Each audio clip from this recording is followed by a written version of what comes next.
Welcome to the Play Our Way podcast, ladies and gentlemen. We are here starting a brand new series on the channel where it is going to be the Play Our Way crew, the Play Your Way crew, but we're actually doing a little bit of a different restructuring format when it comes to the podcast. I'm your host, Johnnymmer, here, joined with Prater.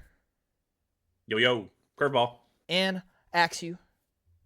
What's good, guys? How's it going? We are here, and we're gonna start this podcast off. I'm basically gonna be running down a few things with y'all, kind of explaining what's going on, what is happening, and how it's gonna work. And so the first thing that I'm gonna talk about is actually me. I'm gonna hijack this podcast real quick. For those of you who may have been asking the question over and over again, it's been all over Twitter, it's been all over social media. What happened to Johnnymmer? Really, just kind of died, right? Just kind of up and left. Well, I went into a retirement because I just figured that's where life was taking me. Retirement seemed like the right answer. Well, I'm here to announce I'm officially coming out of retirement. Yeah. Wow. Yes. Thank you. And yeah. So basically, I don't know exactly what that means yet in terms of how many videos, what videos or whatnot. But it will basically be going back to what I was doing in terms of like doing videos, breaking down like trailers and doing reactions and maybe doing reviews and just other fun things and whatnot. But part of what this channel is also going to include is a lot of the player way content, and meaning. And this is where a lot of explanation is going to have to come in. We are now going to have two separate podcasts a week. One podcast being the typical Player Way podcast, which all of you are familiar with, where we will be breaking down all of the news, all of the hot topics, all of the new game releases, trailers, events. We break all that down. We give you our thoughts, all of that. That will be your probably Friday or Saturday every single week. Just, doing all that. But then we also thought, we would love to have a podcast where we talk about just do some fun, creative topics like this podcast right here. We're going to be ranking our top 5 genres, franchises, and looking at some of our upcoming most anticipated games. But we didn't want to just cram those into the other podcasts where we're also talking about news and reviews, because then we're going to end up with the problem we've had for years on years, where we end up having like 3.5 hour long podcasts, and it's just it ends up being so much bloat. We end up like talking about some random crap throughout the whole time.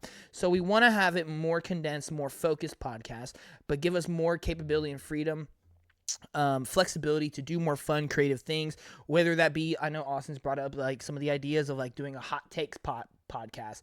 We can do that now with this format. So there will be 2 podcasts a week. One being your typical Player Way podcast, talking about the news, reviews, hot topics, all of that, things going on in the gaming world, hearing our breakdown, thoughts, and impressions. And we'll have our second one, which is going to be now called the Play Our Way podcast, where we're talking about our opinions, just things that we really enjoy, just having fun talking video games. Just three dudes in a podcast, talk about video games, where we do some fun topics, whether that be rankings, whether that be debates, whether that be just like what are we playing, or we just talk like straight up like just a game we've been playing, whether it is something fun, things like hot takes or whatnot. Whatever it may be, that's pretty much how this is going to work. So 2 separate podcasts a week, ladies and gentlemen. So I hope y'all are looking forward to that, as well as just content from my end as well. Going to start doing that again. Have to figure a lot of that out. And so, yeah, just wanted to do that first before we get started with this podcast. Yeah, if y'all have any cool ideas, suggestions for how we can make that work better, let us know. But this is going to be your main trio group here. We may have some special guests at some point. I know I have a lot of friends who play video games but are very more specific. So if we ever do a topic based on maybe a specific game or genre, I may have some of them come on here or whatever. But as for just us 3, this is going to be your official Player Way crew. I'm going to try and revive our social media accounts that me and Jordan made a couple like a year ago. When we had a bright idea to do a collab channel, I'm going to try and revive those social media accounts just to get a little bit more publicity going and just get the ball rolling a little bit more. So, yeah, without further ado, man, let's just go ahead and jump right in. We're not going to waste any time. As this podcast goes on, we may create like traditions. Like I know Austin was saying, like have like specific segments every week, like a fun segment of like, all right, and now for the final 5 minutes podcast, we're going to go into Axew's hot takes or something like that. Whatever. As the podcast goes on week to week, it'll kind of shape into something more. So as of right now, don't have any traditions like not like the what have we've been playing type thing. Don't know any of that. But without further ado, man, let's just go ahead. Let's get into one of the main topics that we chose for this podcast. And I set out on a mission. And the reason the reason this whole process happened is because I have this idea. I had this desire. I wanted to do some videos and some podcasts talking about some updated rankings. And these rankings include top 5 genres, franchises, studios, publishers, and then an updated top 10 games of all time list. And the reason I want to do this is just because it's been a while since I've done them. I know my lists have changed quite a bit. And also, if we are taking this podcast seriously, if we are genuinely going to try and build up this community, gain a following, and just be really good, I do want to establish us 3 as our own personalities and like just for the audience to know what we like the things we play. Because the great thing is, I guarantee you, all 3 of our lists for all of these are going to be so different. Like I think we're all very, very different. We have our very unique tastes. We may have some similarities, but for the most part, we all are all very, very different. And so, yeah, it's just going to be fun. We're going to go through it. So without further ado, the first one we're going to be tackling. What do y'all want to do first? Genres or franchises? I'd be up for either or, really. I think franchises will be easier, I think, in terms of starting. Because I think genre is going to take a little bit more time to kind of explain. But yeah, I'm down to do I'm down to do franchises first. I think that would be way easier. So now we're going to be moving on to this segment. We're going to rank our way, baby. Ranking. Oh my lord! All right, Look at him. All right, rank your way. So you said franchise. Sorry, I was not paying. I was adjusting the audio level. Yeah. Okay. Franchises. So the way we're gonna do this, we kind of discussed this a little bit before. We are each gonna do our full top 5 list. And then we're gonna talk about we'll give you our like us the list reader will give our short little explanation maybe, and then at the end of the list we'll talk about the list as a whole and we'll have like group discussion about it, and then we'll go to the next person. And so yeah. Also, one of the big goals for having these 2 podcasts, we are gonna try and keep them shorter and more condensed. So don't expect like 2-hour podcasts. Like hour and a half max is what I'm aiming for. Yeah. And so yeah. We're going to go with that. So, all right. Who wants to go for? I think Jordan's going to roll a dice or something like that, right? I did. So I did a random wheel generator, and I rolled our names through it. So there, you have a certain set of numbers within my D20, because I'm just going to lean into this nerd out thing with the dice thing that I'm doing. So, Austin, you're going to be 1 through 7. Okay. I am 8 through 14, and John is 15 through 20. So John has a little less odds to go first.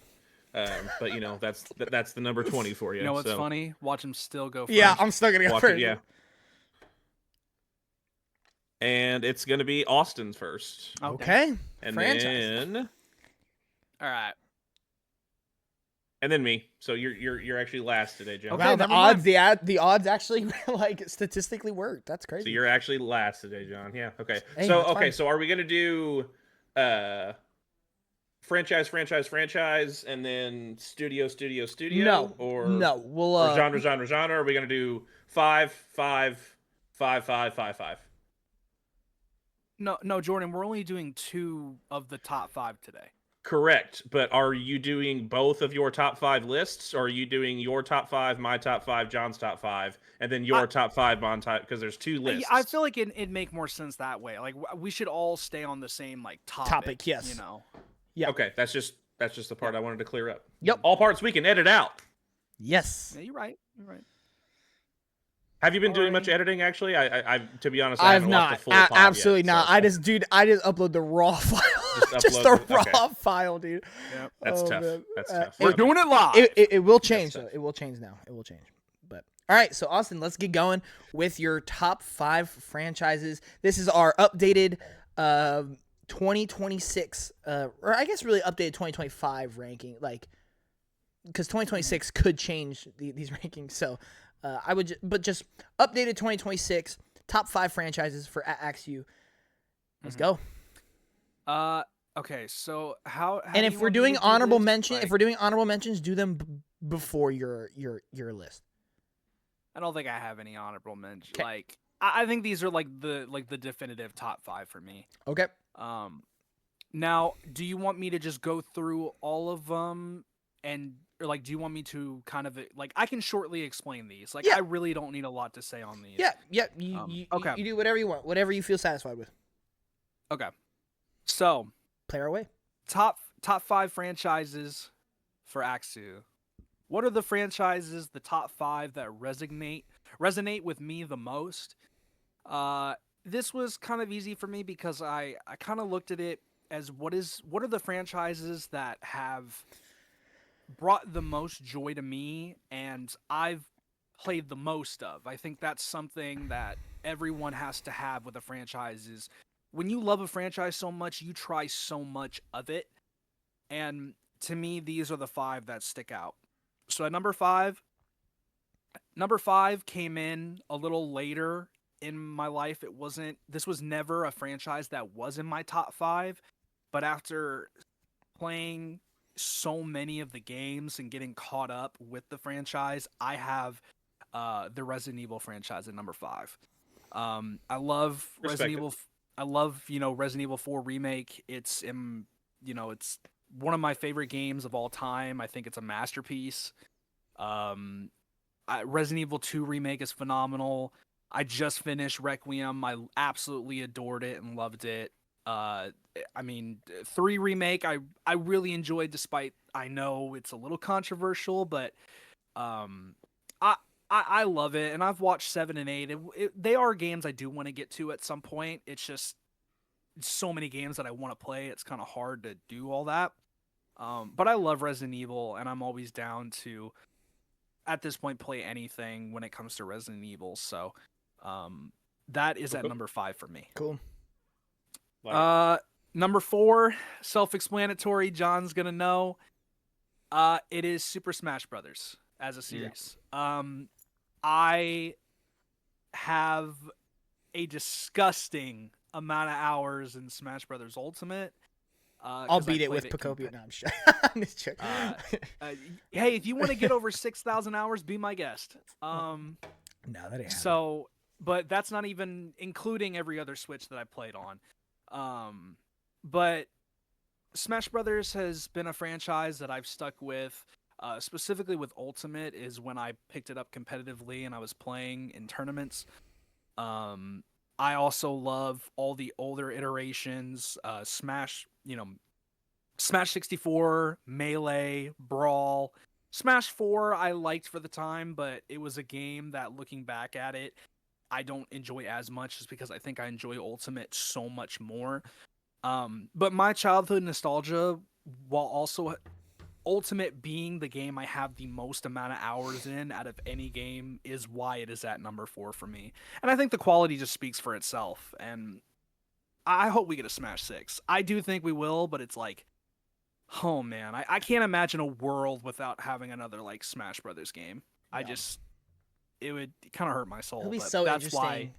how different it is, because like, who knows if Sakurai is gonna make it or not, Yeah, but I feel like sometimes you just gotta try something different. Yeah. Like, I think there's a lot of creative people out there that deserve a chance to make something different. Like, I don't know. Like, I love Sakurai. That guy is so creative and smart. He is so intelligent, but it's getting to a point where it's like, how much more of that hassle can he do? Like, he's up there in age, and it's like, you gotta give the reins to somebody else at some point,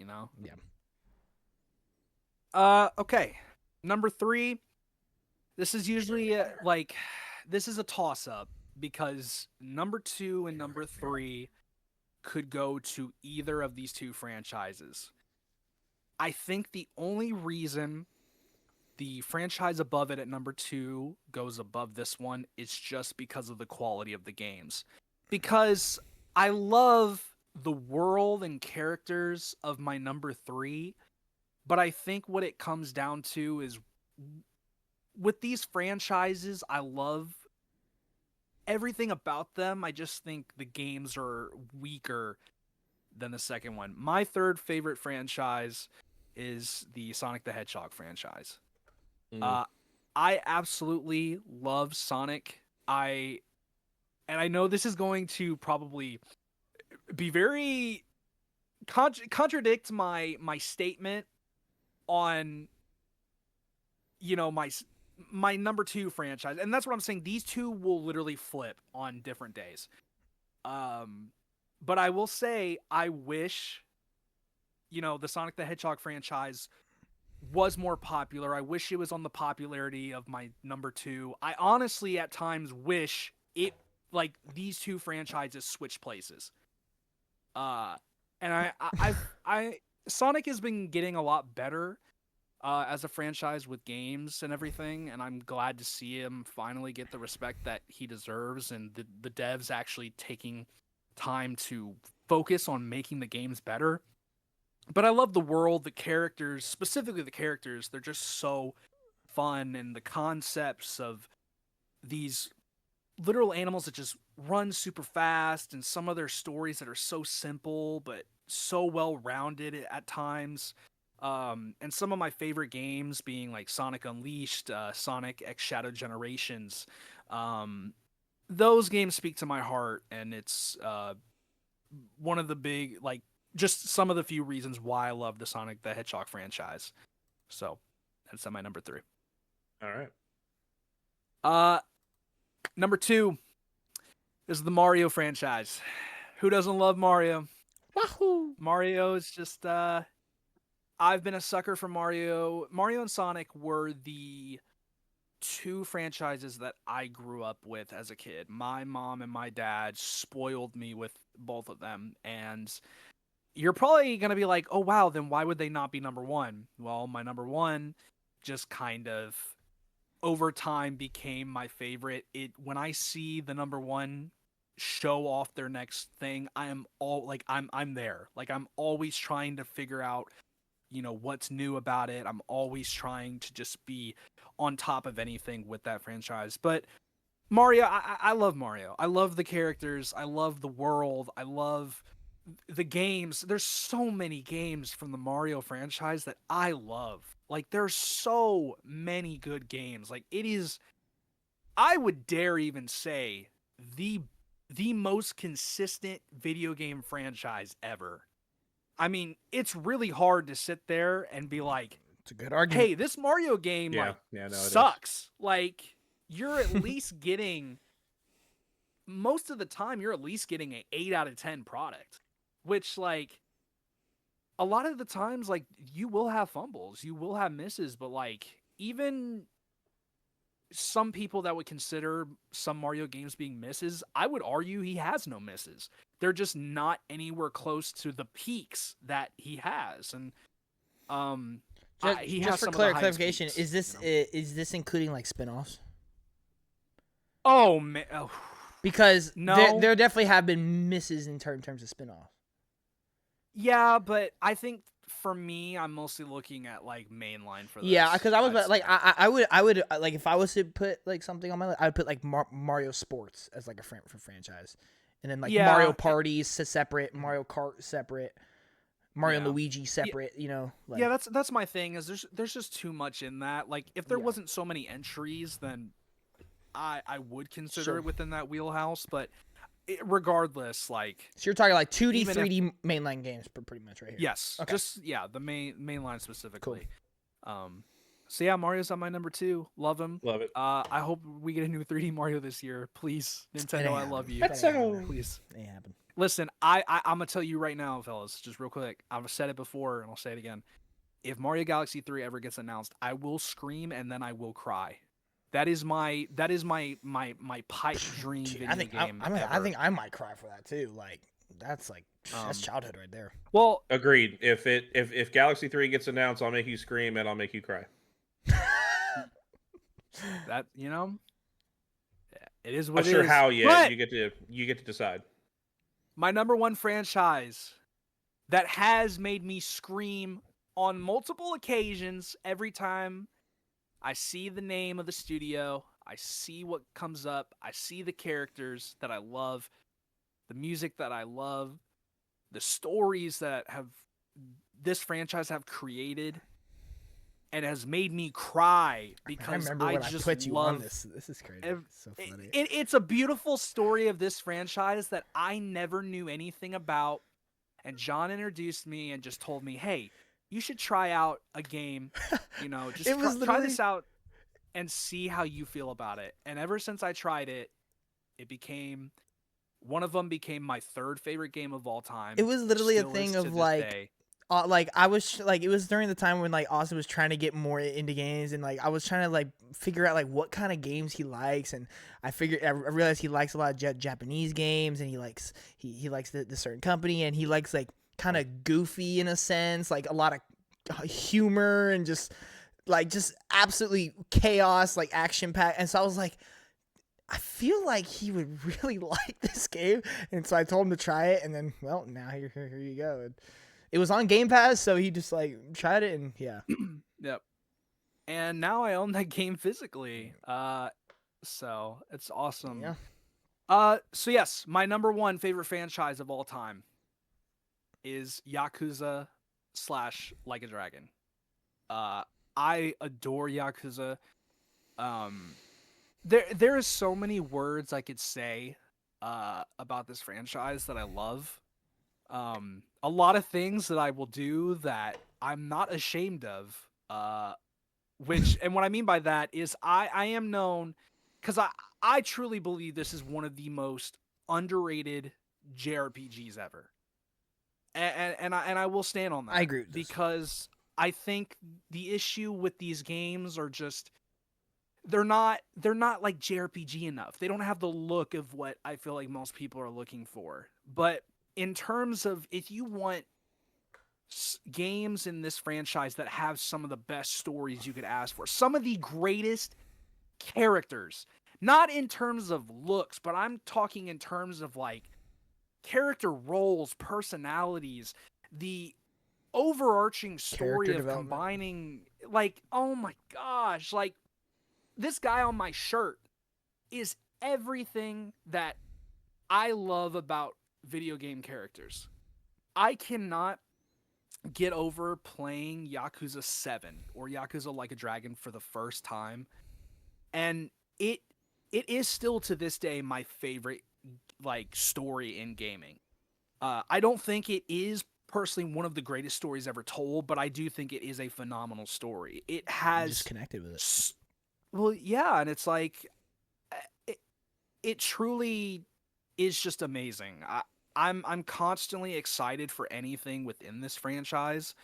Words cannot describe how much I love Yakuza as a franchise. I got that 1 and 2 collection for free a while back when it came out. I've been really tempted to try it out.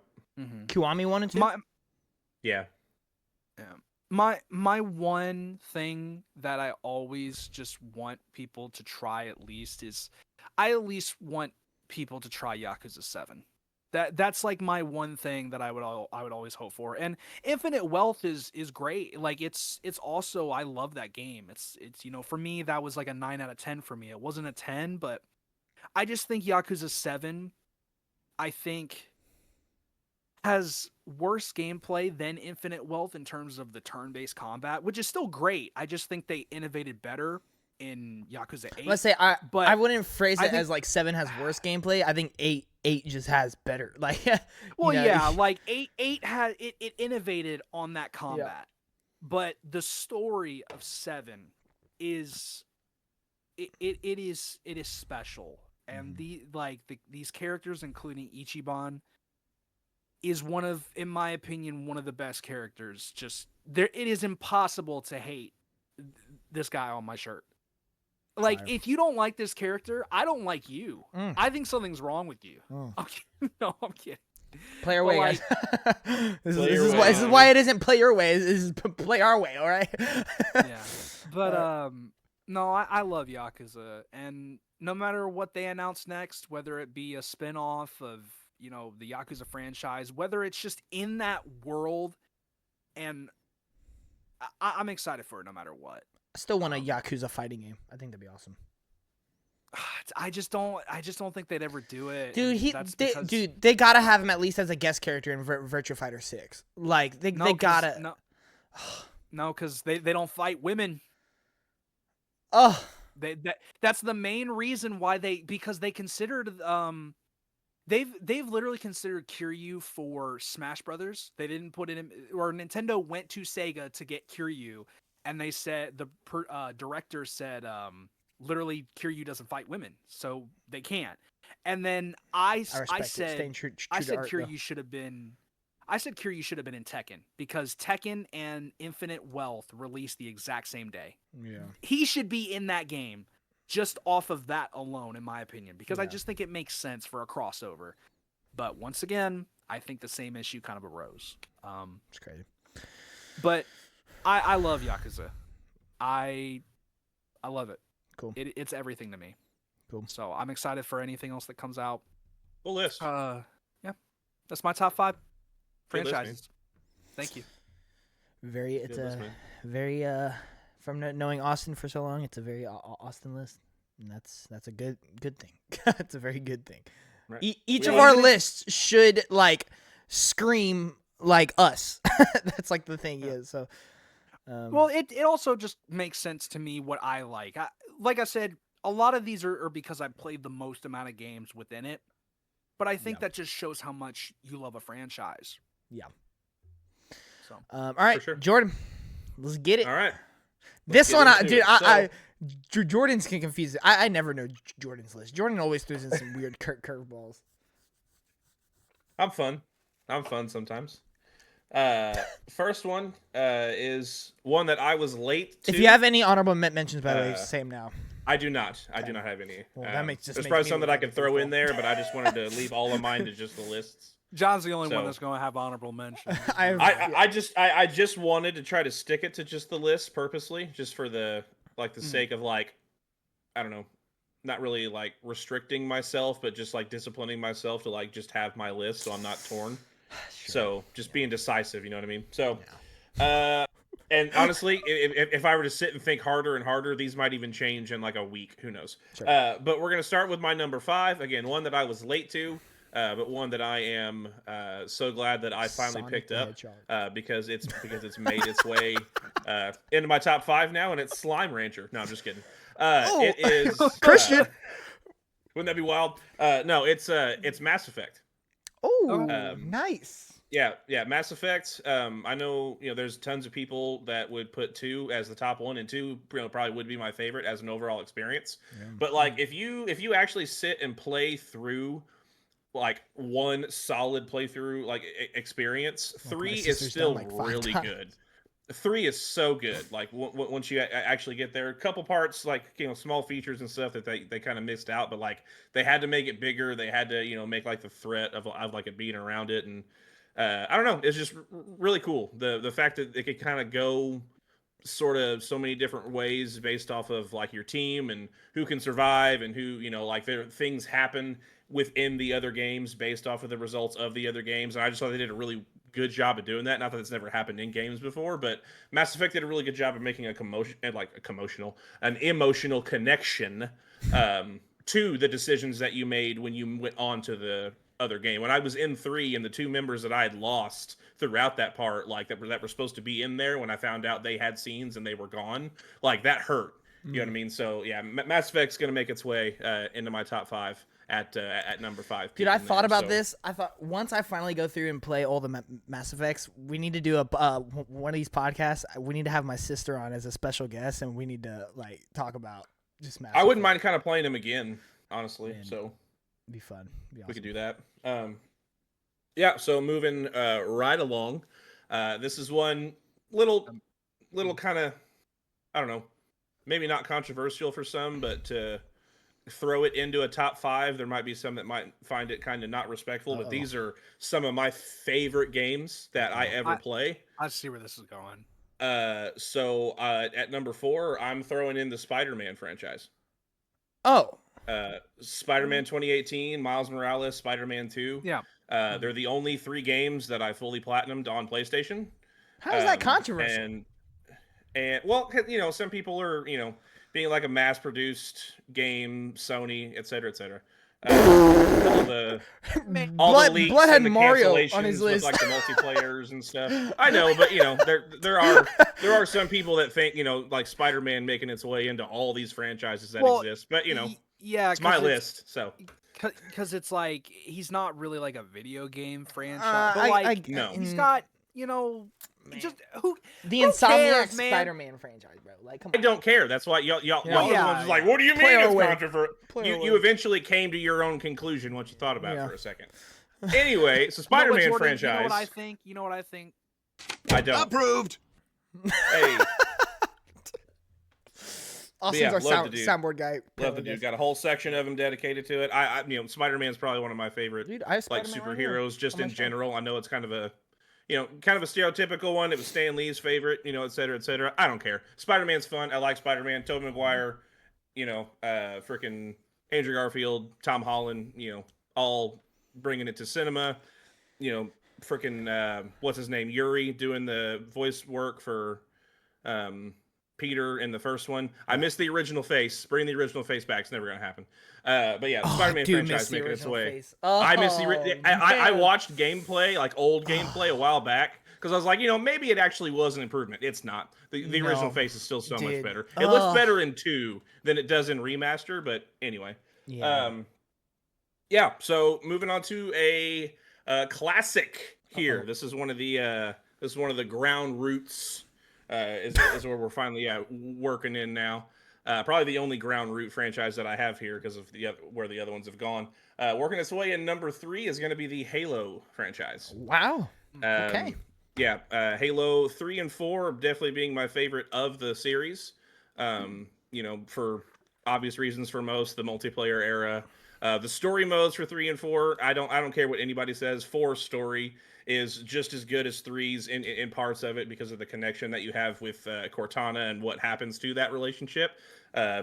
If you don't know what happens at that point, I'm sorry, Cortana basically goes away, and it's a super emotional time got 20 years that goes through that.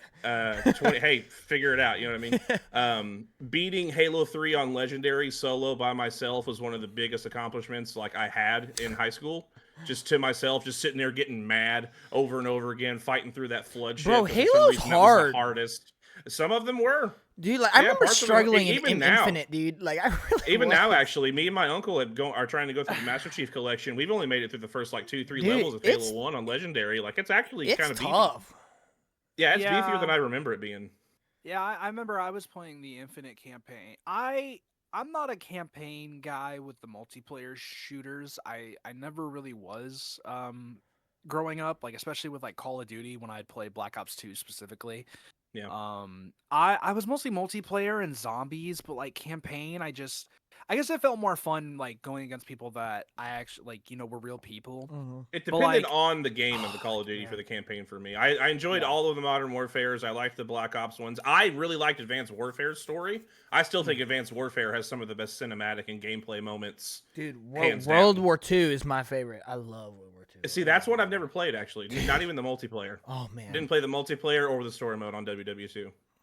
Yeah, that was an era of Call of Duty I was kind of out of it. I came back in with the 2019 MW. One of the only campaigns I ever did in like one sitting, like straight, like just okay, like that's cool. Oh man, it was so good. That's cool. Yeah, man, I just Halo's weird because like I never finished Infinite campaign. I didn't either.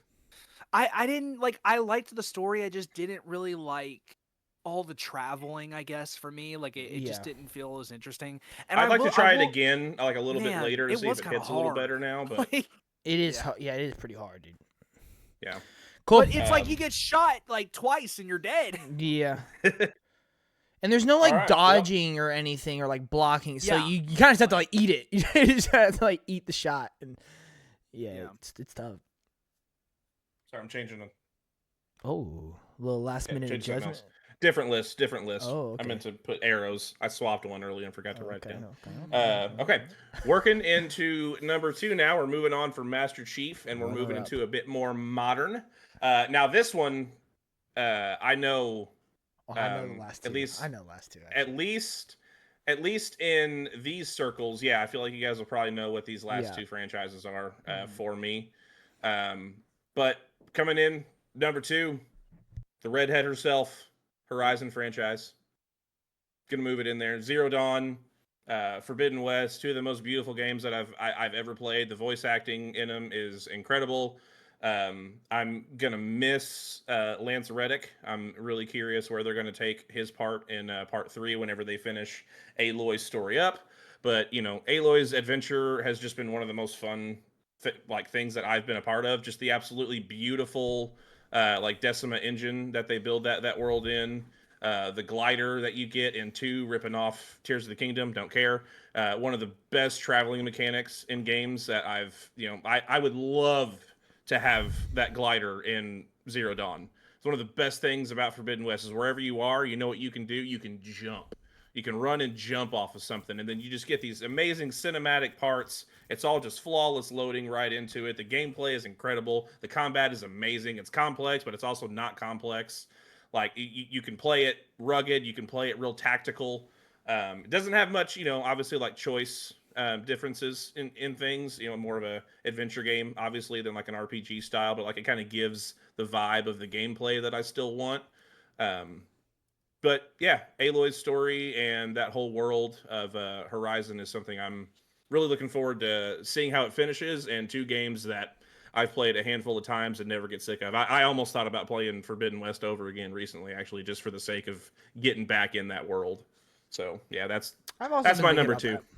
I've also been thinking. Yeah, it's just so good, man. It's just so good. Hey, and I will say, they've had all the announcements of the other games they're doing too, so it's kind of got me bugging to kind of get back into it. I tried to sign up for the beta for the Hunter's Gathering, but I didn't get in. But yeah, I'm glad you have Horizon here because I'm not necessarily the biggest Horizon. Like I love Horizon, but it's not like one of my favorite franchises. But like we've talked about this multiple times. That franchise gets so much hate for no reason. It does. I think too much of it. The problem is it's like I can understand kind of why, because you don't want to shove too much of it down the throat of like. See, but it's not even that. It's like they hate on Zero Dawn and Forbidden West. Like people hate on those 2 games.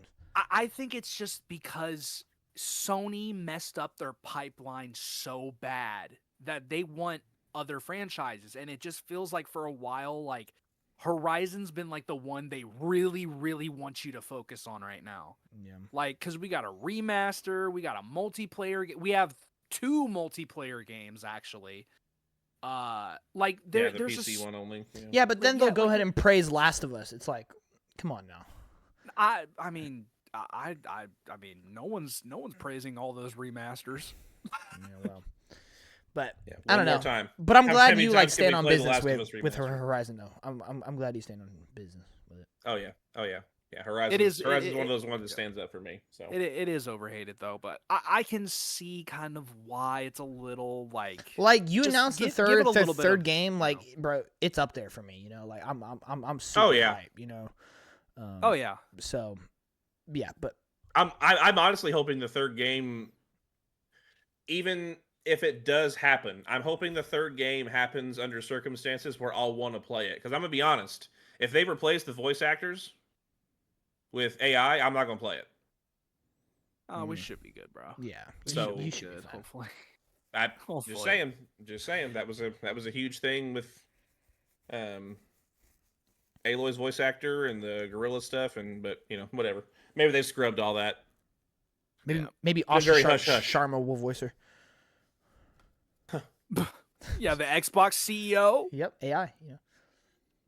Never know. My gosh. You never know. Just joking. All right. You never know. All right. All right.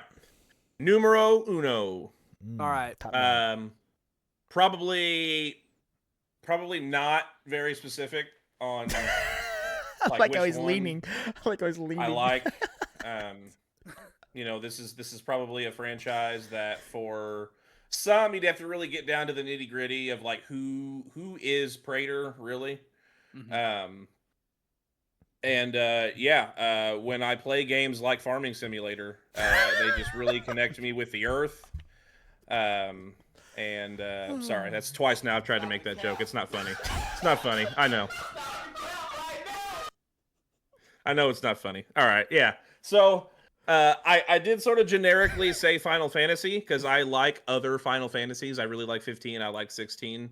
I've played and I plan to play some of the other earlier ones like 10 and 9, 8, et cetera, eventually. Mhm. But let's just boil it down to it. FF7 Yeah. is, has just made its way into my heart Is as just as an established franchise. The games and the media surrounding it are just such a beautiful story told. I think there's a certain section of the internet that's a little too harsh on the remakes because the things that are making people feel a certain type of way, the developers and the people who are writing it are doing it on purpose to make you feel that way. Finish the games first.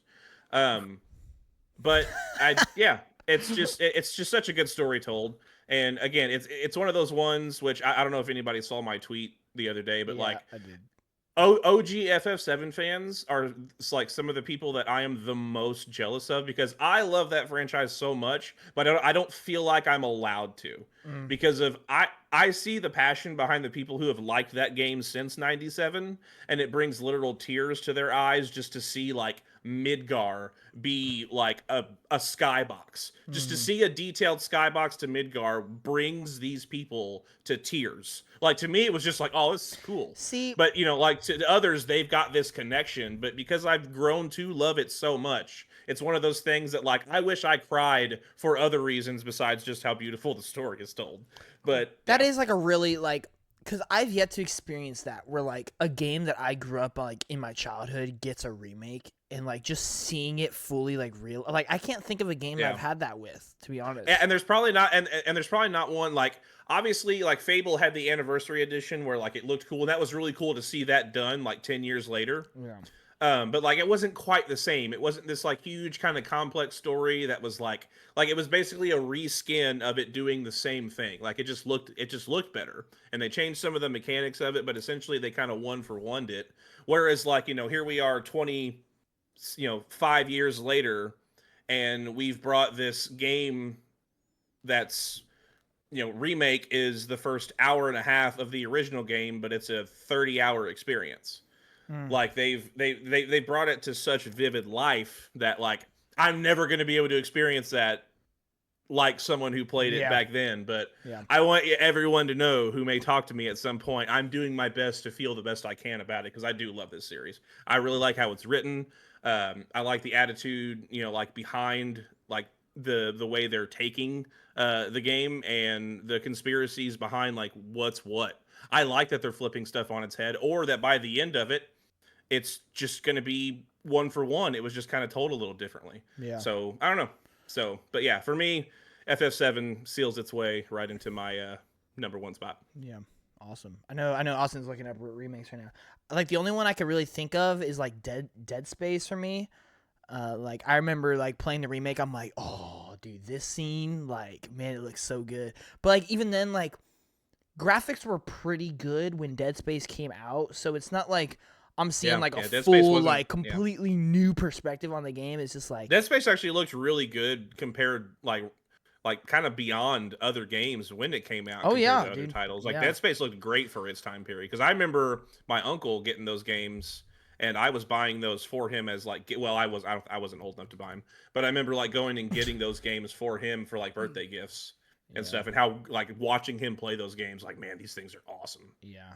Like the only one I can really think of maybe would be like Gen 4 Pokemon, like Shining Pearl, Brilliant Diamond, but like that was not really well realized in the remakes. So.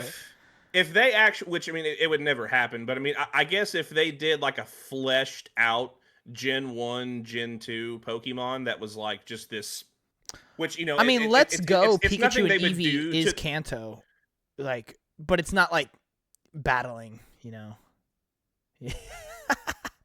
if they did a proper fleshed out Gen 1, Gen 2, that would probably be one of those ones that would be like, okay, like I'm starting to You know, like Yeah. if they took Gen 1's music and made it and like FF7 remaked it Mhm.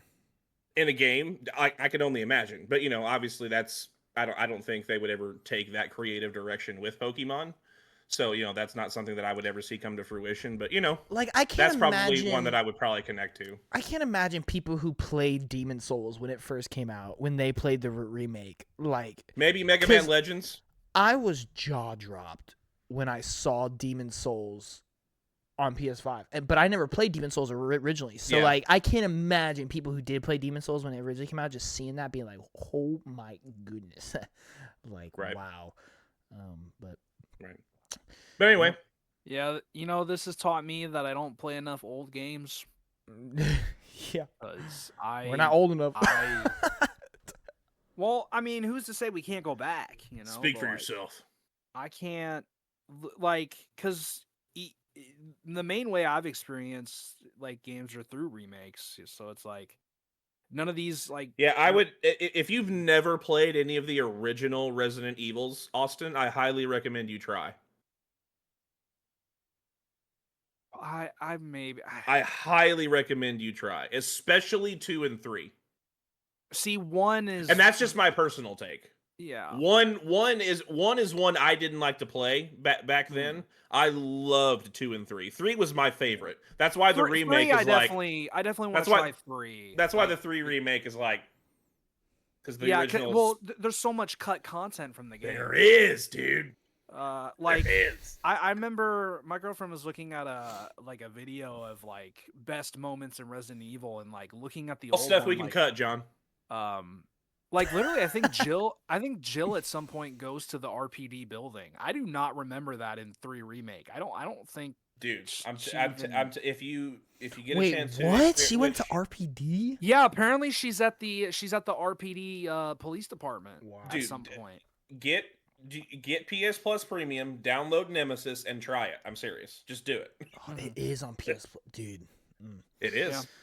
It is. All right, I'm gonna go ahead and go into my top 5 franchises. All right. Everyone should be able to guess the franchises, but the order of them has definitely changed recently. So all right, I'm gonna break the trend. I do have some honorable mentions. Now, the reason these are honorable mentions is just because I don't feel like, and this is just this is my own personal rule. I don't feel like they qualify yet to be. So to me, a franchise is 3 or more games. Not 2. I've changed my mind on that. I've changed my mind on I like 3 or more. All right, you heard it. You heard Now- it here, fellas. Spider-Verse is not a franchise.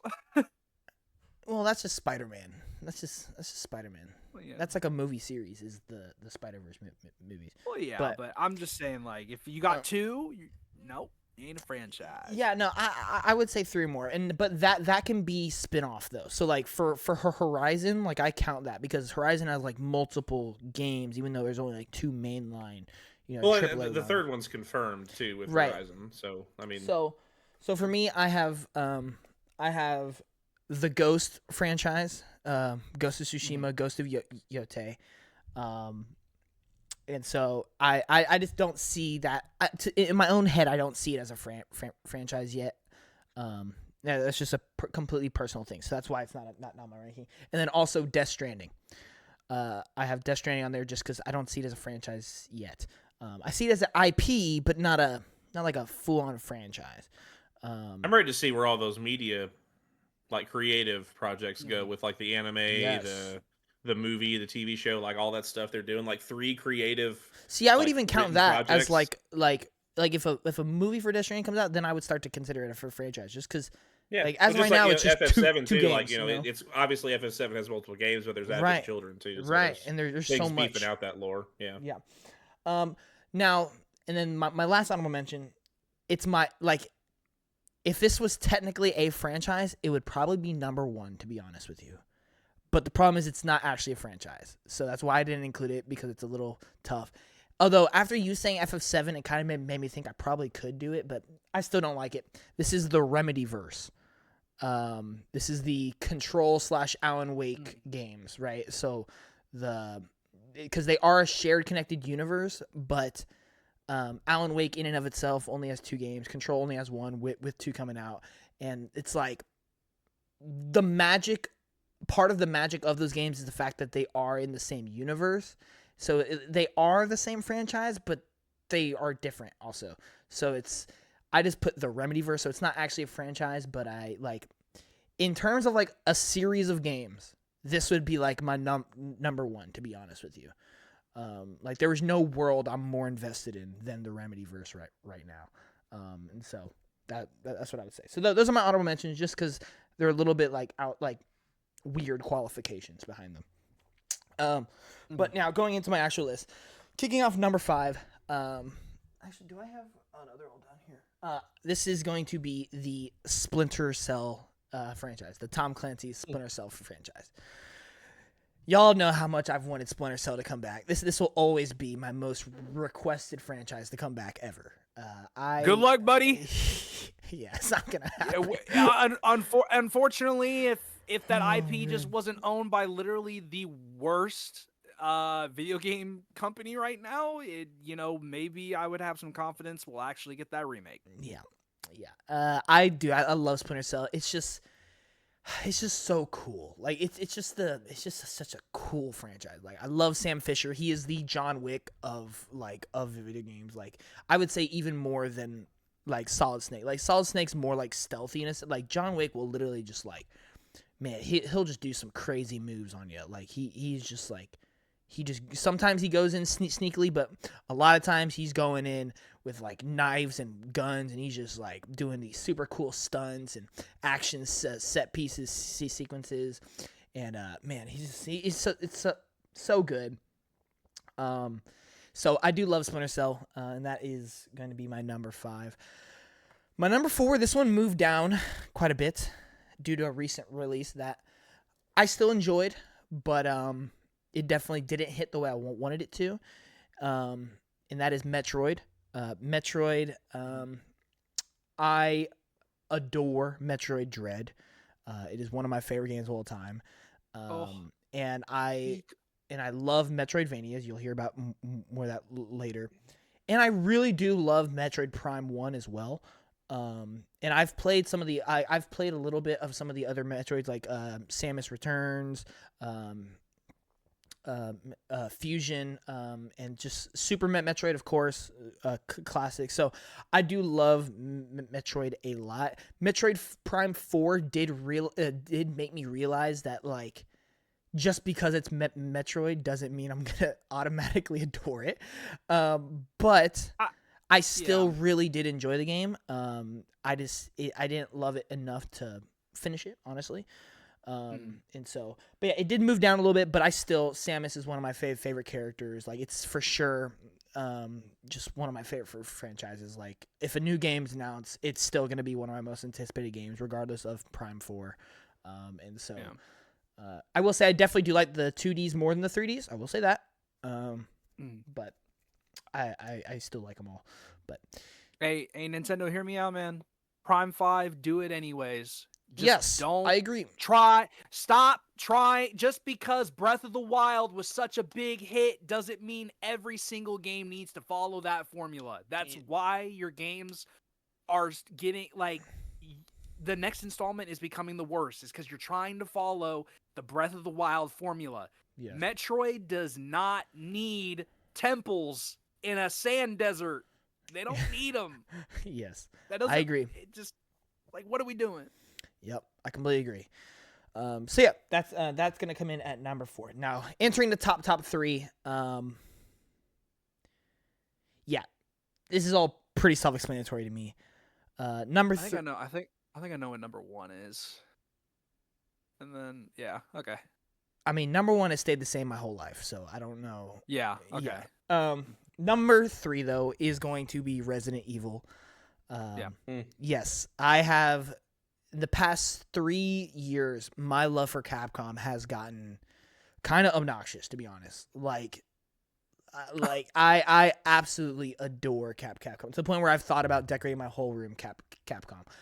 Like I really do love Capcom, and part of the reason is the Resident Evil. About 3 years ago, something clicked in my head where I I think it was the announcement of Resident Evil 4 where I was like, man, I really, like, I've played like half of 2 remake.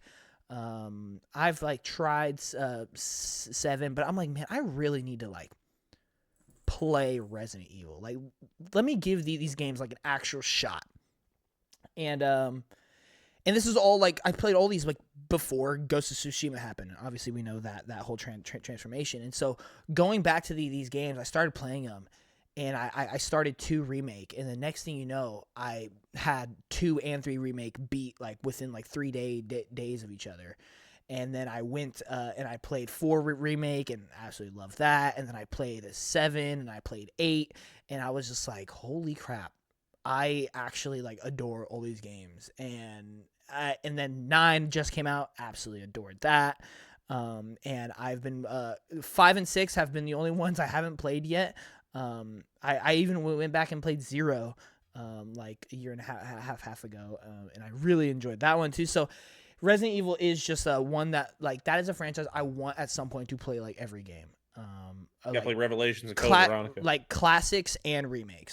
Originals maybe not Code Veronica yet. Apparently a remake comes out next year. No, do both. Yeah, you're right. Loki, yeah, honestly. And so yeah, this is one where I do want to go back and play all the originals. I want to go back and I want to play all the remakes and do all that. And just because like you'll see it in my genres, like Resident Evil is the top dog when it comes to the survival horror genre, in my opinion. And I just love it. Like it just gets so unold. Like it doesn't get old. It doesn't. It is just like a perfect formula of inventory management, of horror, of action, of very simple storytelling for the most part.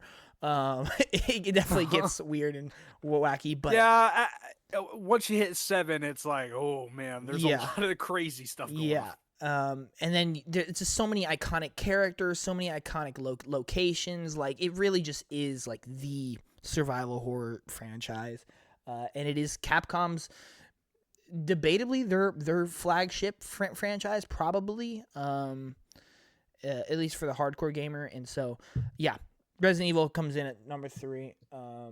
Really, the only reason it's not higher is just because the 2 above it have like complete childhood like hands around my neck, and so it's just really hard to put it up above it. But yeah, so number 2, and this one actually swapped places with Metroid. If I would have done this ranking like last year, that makes sense. This would have been where Metroid currently is.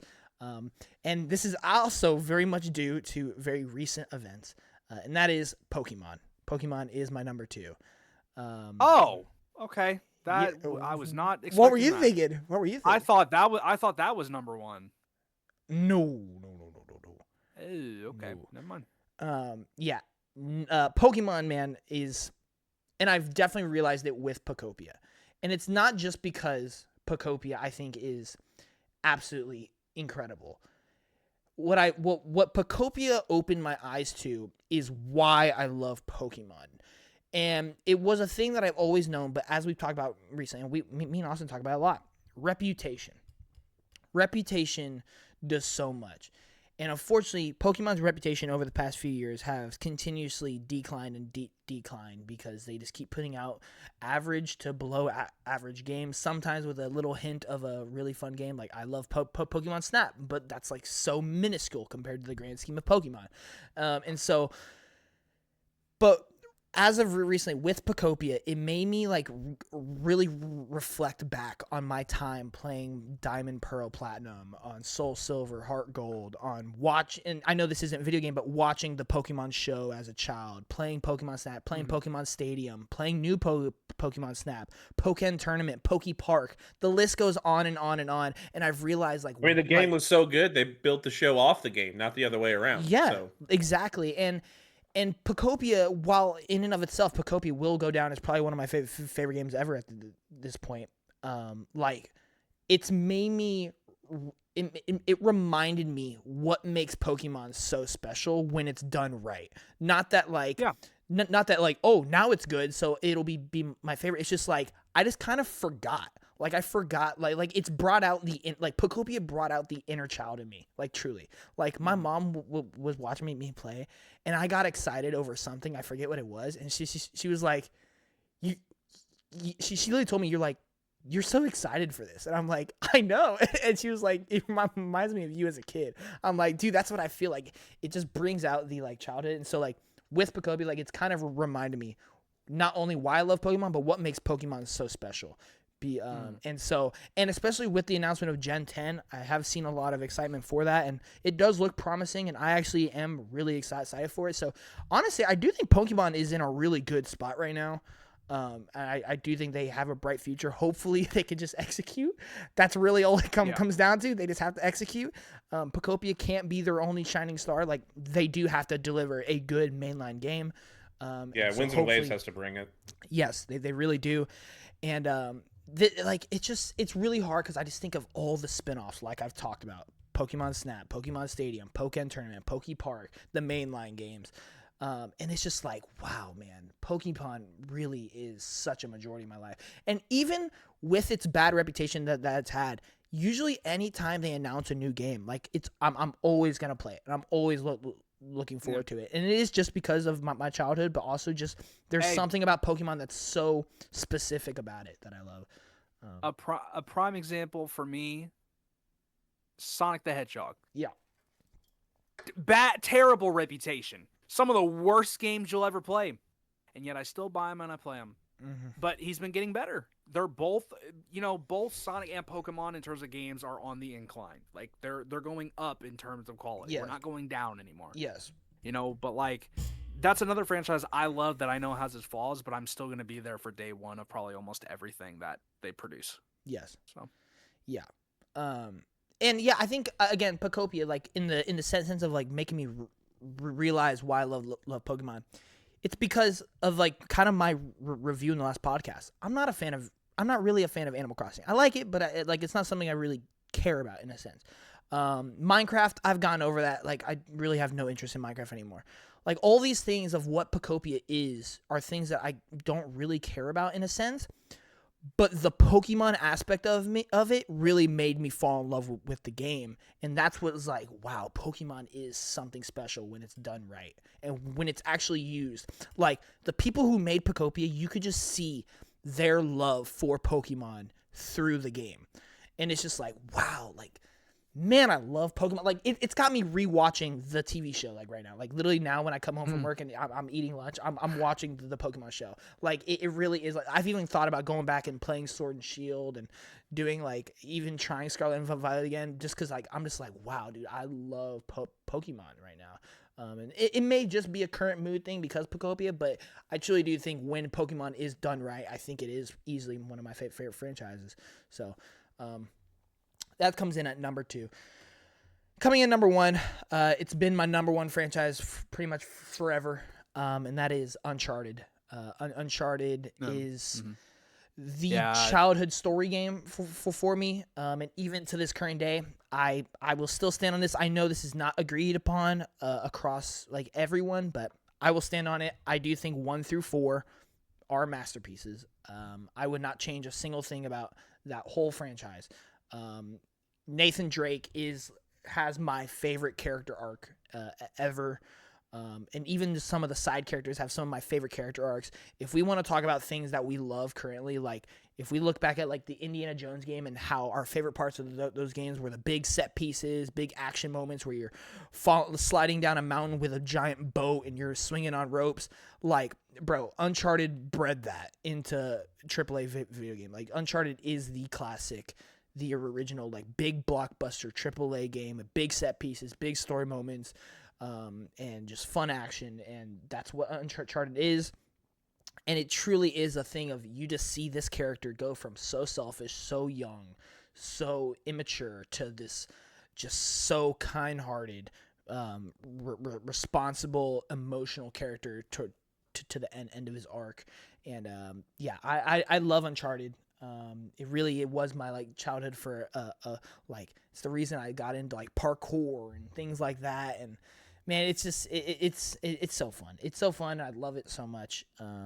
And it really is unfortunate. We like they kind of just stopped making Uncharted. Like it really is. I would even say Lost Legacy, which is like the little spinoff with oh my gosh, why can't I even think of her name? The one girl, Chloe Fraser. There it is. Even that game I think is really, really great. I don't know if I'd say a 10 out of 10, but I do think that game is really, really great as well. But yeah, man, Uncharted is just it's just special. It is just special. That is a franchise that I recommend like everyone play at least once. The games aren't long. Like the first 3 are like 10 hours each. The fourth one is probably closer to like 15, 20 probably, but it's a franchise I just recommend everyone playing because it's just such a beautifully like the pacing of it all, the character arcs, the set pieces, the visuals, like it's amazing. It's so amazing. Like Uncharted in a sense, like Uncharted and God of War are what made PlayStation what they are. And so every event we see it on Twitter, give us the big AAA games, give us the story-driven games. It's all because that's what PlayStation was built on. God of War and Uncharted, and Uncharted is the reason. So Uncharted's gonna be my number one. I have the full franchise right here behind me. I have the full everything behind me, but I love Uncharted, so that is my number one. So yeah. All right, we are already getting pretty lengthy into this, so let's just go ahead. Let's go to genres and let's just rip through them. Roll the dice, Jordan. Let's get going. All right. We did have a little intro to like. We did have like a little 10-minute intro, but maybe we won't do the most anticipated games. Maybe we'll save that for. Yeah. Keep the numbers the same. Judas. It's going to be Austin first again. Man. Oh, man.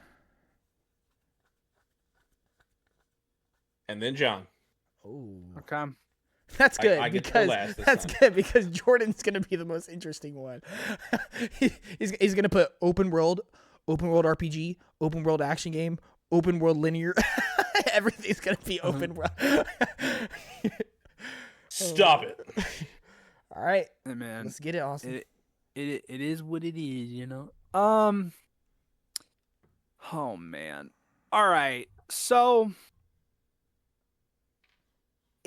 this isn't easy. I kept it pretty like because I have to go based off of like some of my favorite games. I think this makes the most sense. I feel like when I see these genres, these are the 5 that I'm most interested in. Usually will end up as some of my most like anticipated games. And also just on my like favorite games of all time, I think these are where most of them land. One of them, I will give an honorable mention to JRPGs. I think it's just a little bit outside of the top 5. I'm not a person that sees a JRPG and thinks like, oh, because it's a JRPG, like, hey, I'm going to be there. I think it really depends. So my number 5, I have action adventure games. Okay. I think it's just simple enough. Like, I love a mixture of both. I personally am a bigger fan of like the action aspect of it, but there are plenty of games that I love from the action adventure genre that I love, and I just think seeing those type of games is always just super interesting, and I'm always down to find more games that cover both of those specific things. So yeah, that ends up at number 5 for me. Number 4, a genre that I could even see being above number 3, but I think I'm on such a hot streak with number 3. I think I have to put it there, but number 4 is Metroidvanias. Metroidvanias are just getting better and better and better and are just hitting on all scales. And it's like, you know, there's just so many. And I mean, this helps with, you know, Metroid Dread and Silk Song. Playing games like those have absolutely made me love the Metroidvania genre.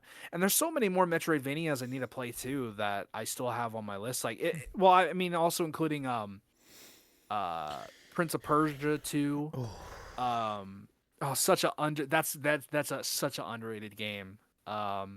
which is why I want to do that overrated underrated thing. But there's still more I want to get into, like Dead Cells. I know Celeste Ori is you another gotta one you gotta that finish I really. Ori. Oh yeah, Ori Will of the Wisp I finished. So I love Metroidvanias. Yep. One of the best genres right now. It's not even Yep. that and like roguelikes, I would say, are Mhm. like two of the like on a hot streak. Yeah. Number 3. Ooh, it's weird because I want to say I'm going to just say like horror games. Okay. I want to say survival horror, but I think because survival is like you wouldn't consider like Resident Evil a survival horror. Like you're trying Yeah, to you do. survive in it.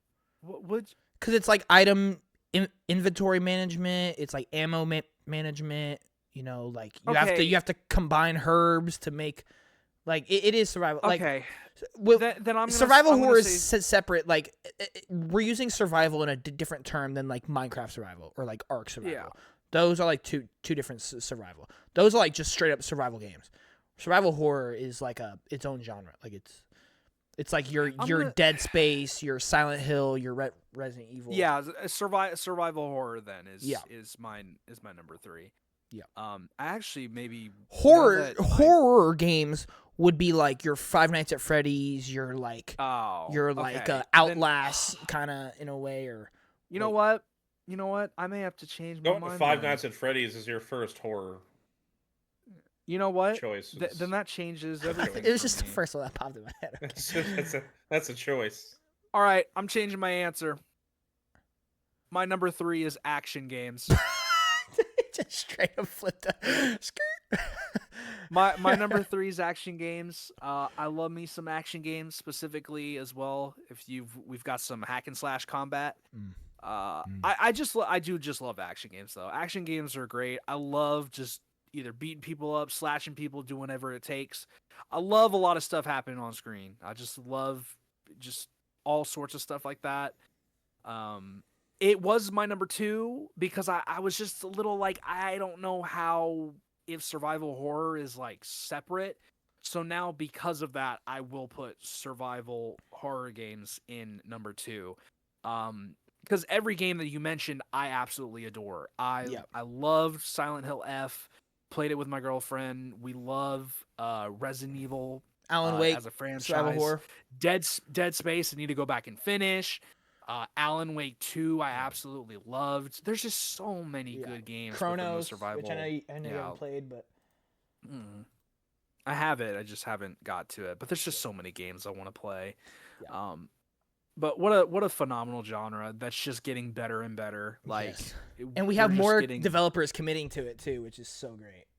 Yeah, like we're just like we're getting so many more, and I mean we have the Silent Hill 1 remake coming at some point. It's just looking real good for that genre. Yep. And then my number 1, to no surprise if anyone's ever watched John's channel, if anyone's ever showed up on here, platformers. It doesn't really matter. I'll take 3D or 2D, but specifically I would say 3D platformers is my number 1. But I think I want to take platformers as a whole genre because I just love platformers. They're not the most like story-driven thing ever, but in terms of like just the gameplay loop is just everything that I love about a video game concept. Some of my favorite games are a lot of my favorite games are platformers actually. Like I said, Mario, Ratchet and Clank, Rift Apart. I'm blanking on one right now. Like Psychonauts 2 is up there. EA with Split Fiction and It Takes Two. There's so many platformers that I love and adore. And I'll never get bored of the genre. I'll never get tired of it. I'm actually playing a 3D platformer right now called Demon Tides. Literally just a game that I saw on OpenCritic get really good scores. I heard it was a 3D platformer, and I just tried it, and I'm enjoying it. It's great. So I love platformers. It will probably always be my favorite. Also, Sonic the Hedgehog, you know. Kirby, dude, I love platformers. I love platformer. I don't think anything will ever like. I don't think anything will ever beat it, like ever. So that's my number one. Love it. Awesome. All right. So now going into my top 5, man, this one was a little struggle to order.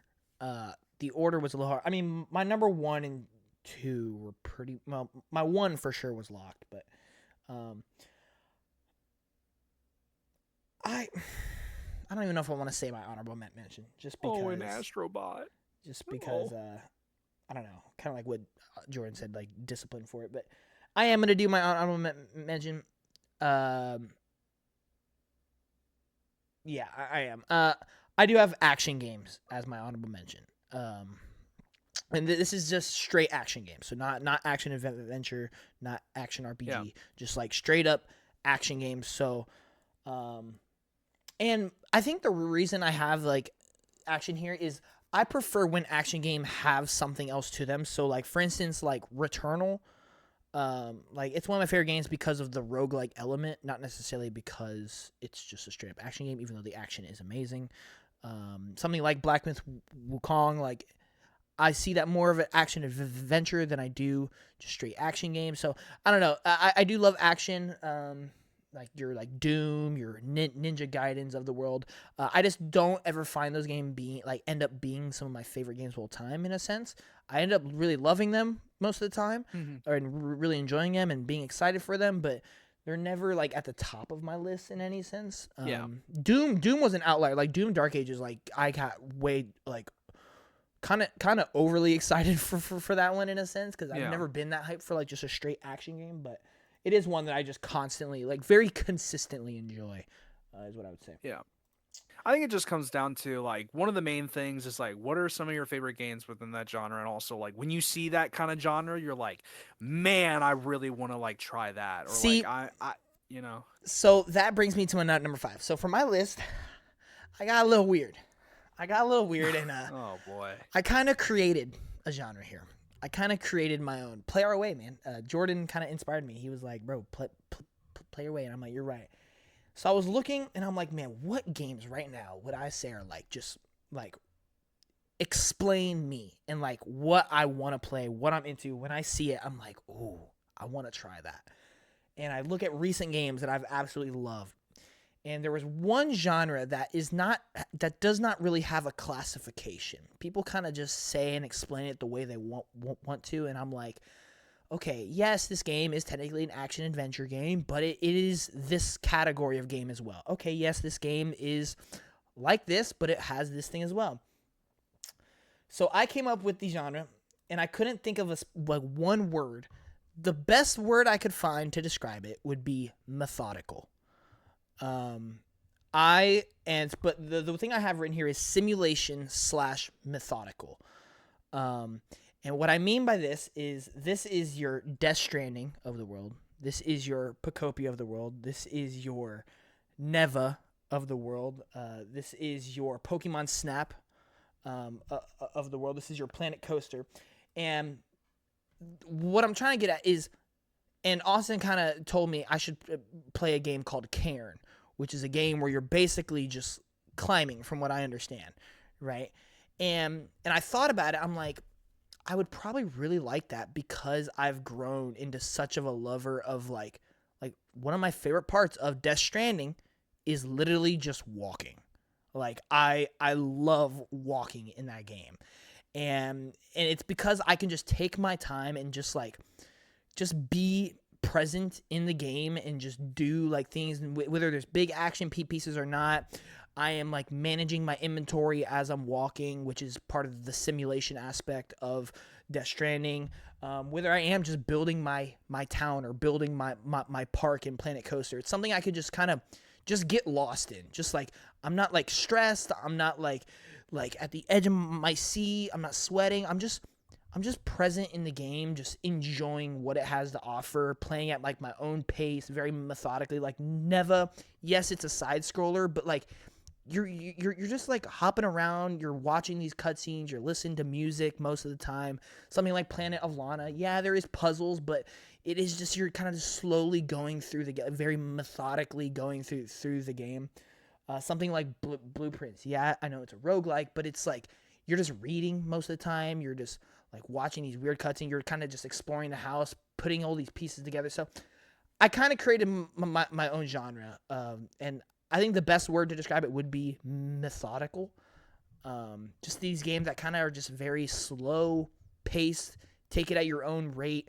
Kind of visual feasts, kind of just gives you freedom to do whatever in a sense, or just experience like what the story or music is showing you in a sense. So I don't know, that's what I got creative with, because I find myself enjoying those kind of games more and more and more. So fellas, he enjoys methodical walking sims.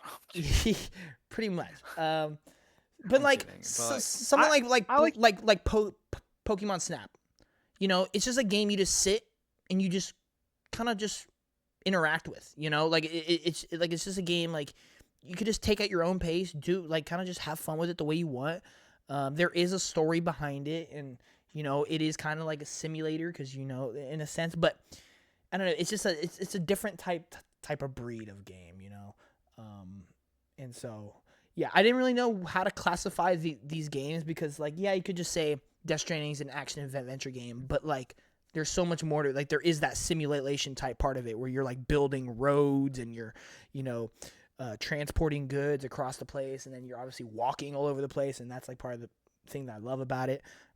So that's what I have there. So yeah, a little bit of a long explanation for that one, but I feel like it was needed to kind of explain what I did there. The other four, very straightforward. Number 4 is going to be Metroidvania for me, for pretty much all the same reasons Austin said. When I look at so many of my favorite games, Metroid Dread obviously being one of them. Even something like Returnal has Metroidvania elements to it. Even something like Resident Evil, one of the things people love about the Resident Evil games is those Metroidvania sections of the game. I look at your Ori Will of the Wisp for me, love that game. Prince of Persia: The Lost Crown, Austin said that earlier, absolutely adore that game. There's just so many Metroidvanias I love, and usually I end up being really, really excited for so many of them, like Castlevania. And so, yeah, I'm looking at Austin when I say that.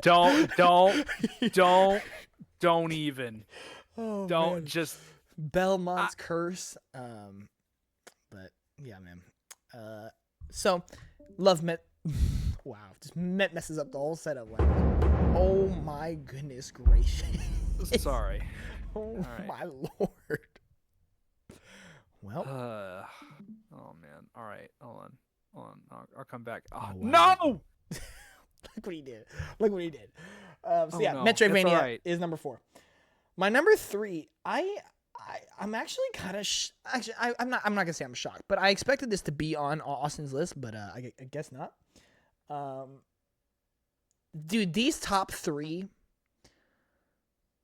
like, this is why, like, part of me hates doing lists, because like it makes me like have internal pain to a certain degree, because like I think of the genre and I'm like, oh bro, this is like debatably like my favorite genre. But then I think of the other genres, I'm like, oh, but I guess it can't be. Technically, it can't be. But in my heart, I feel like this is not number 1, but it's just not, due to it being a ranking. Roguelite. I am obsessed with roguelite games. I want everything to be roguelite. Like, I want. Dude, they're on the rise. Dude, they are, and there's so many, like. It is so rare for me to play a roguelite and not love it. Like, I literally, I bought, Monster Train last year just because I heard it was a roguelite and it got good reviews. I'm just like, dude, I just want to play any roguelite you give me. Blueprints, Ball X Pit, obviously Returnal is one of my favorite games of all time. Man, there's so many roguelikes that I just love and want to play. And there's still more like coming. he said, yeah, like I said, there's so, more and more people are committing to it. And so yeah, I'm absolutely, in terms of actual gameplay format, I think roguelikes are my favorite. Like, they have my favorite gameplay formats, gameplay structure systems. In terms of like everything else to do with a game, obviously there are two genres I'd put above it, but I think there's just not enough that are on my favorite games list. Sure. I think if I had more of them, because that would be maybe another honorable mention, because every time I see them, I'm always interested. But it's like, I think I need more to show up on my favorite games of all time. I think for me. Yep. So. Makes sense. And then coming in at number 2, my runner-up is going to be, and I hate it because again, in my heart, this is number 1, but I just can't bring myself to do it. Statistically, I can't do it. It's gonna be survival horror at number 2. Yeah, I feel it. Yeah. Yeah. Resident Evil, Silent Hill, Alan Wake, Dead Space, Chronos: The New Dawn, which that was like the big pin in the cushion for me, nail in the coffin. I don't know why I said pin in the cushion. Nail in the coffin. Pin in the cushion. Yeah, what? Chronos was the big nail in the coffin of like, okay, it is the genre. It's not just these big franchises that are super iconic. Like I freaking loved Chronos. And it wasn't like the highest rated game. It wasn't like, the most innovative game I ever played. It was just that, my goodness, I just couldn't get enough of the genre. Like it did everything you want out of survival horror game, and that was perfectly enough for me to fall in love with it. I just absolutely love survival horror games. I have so many on my top 50 list. I have 3 different Resident Evils, Dead Spaces, Silent Hills, Chronos on there. Like I just have so many survival horror games, and like every time there's a survival horror game coming out, it's always up there. Like it's always up there. When I say action is like a very consistent, survival horror is consistently a top dog for me. Like consistently. Yeah. No matter what franchise, no matter what studio, like it's just up there. It is the easiest method to like win my heart over when it comes to a genre. But number 1, kind of like what Austin was talking about, like I look at my favorite games, I look at the studios, I look at my favorite franchises, and it's like statistically, it's just really hard not for me to put action adventure at number 1. It is just your quintessential big AAA game. Whether you're talking about Ghost of Tsushima, whether you're talking about Death Stranding, whether you're talking about Black Myth, God of War, Uncharted, even things like Ratchet and Clank, which I know is a platformer, but it's an action adventure game. Whether you look at things like Spider-Man, Death's Door, Just Cause. It covers literally like everything. It did like it is like, to me it is like the video game genre in a sense. I would say RPGs are probably like the like video game genre in a sense, but like Assassin's Creed, man, Splinter Cell, like action adventure is like just your very like, it is your standard video game genre in a sense. Like most of the time they're all story driven. Most of the time they all have like similar but different gameplay.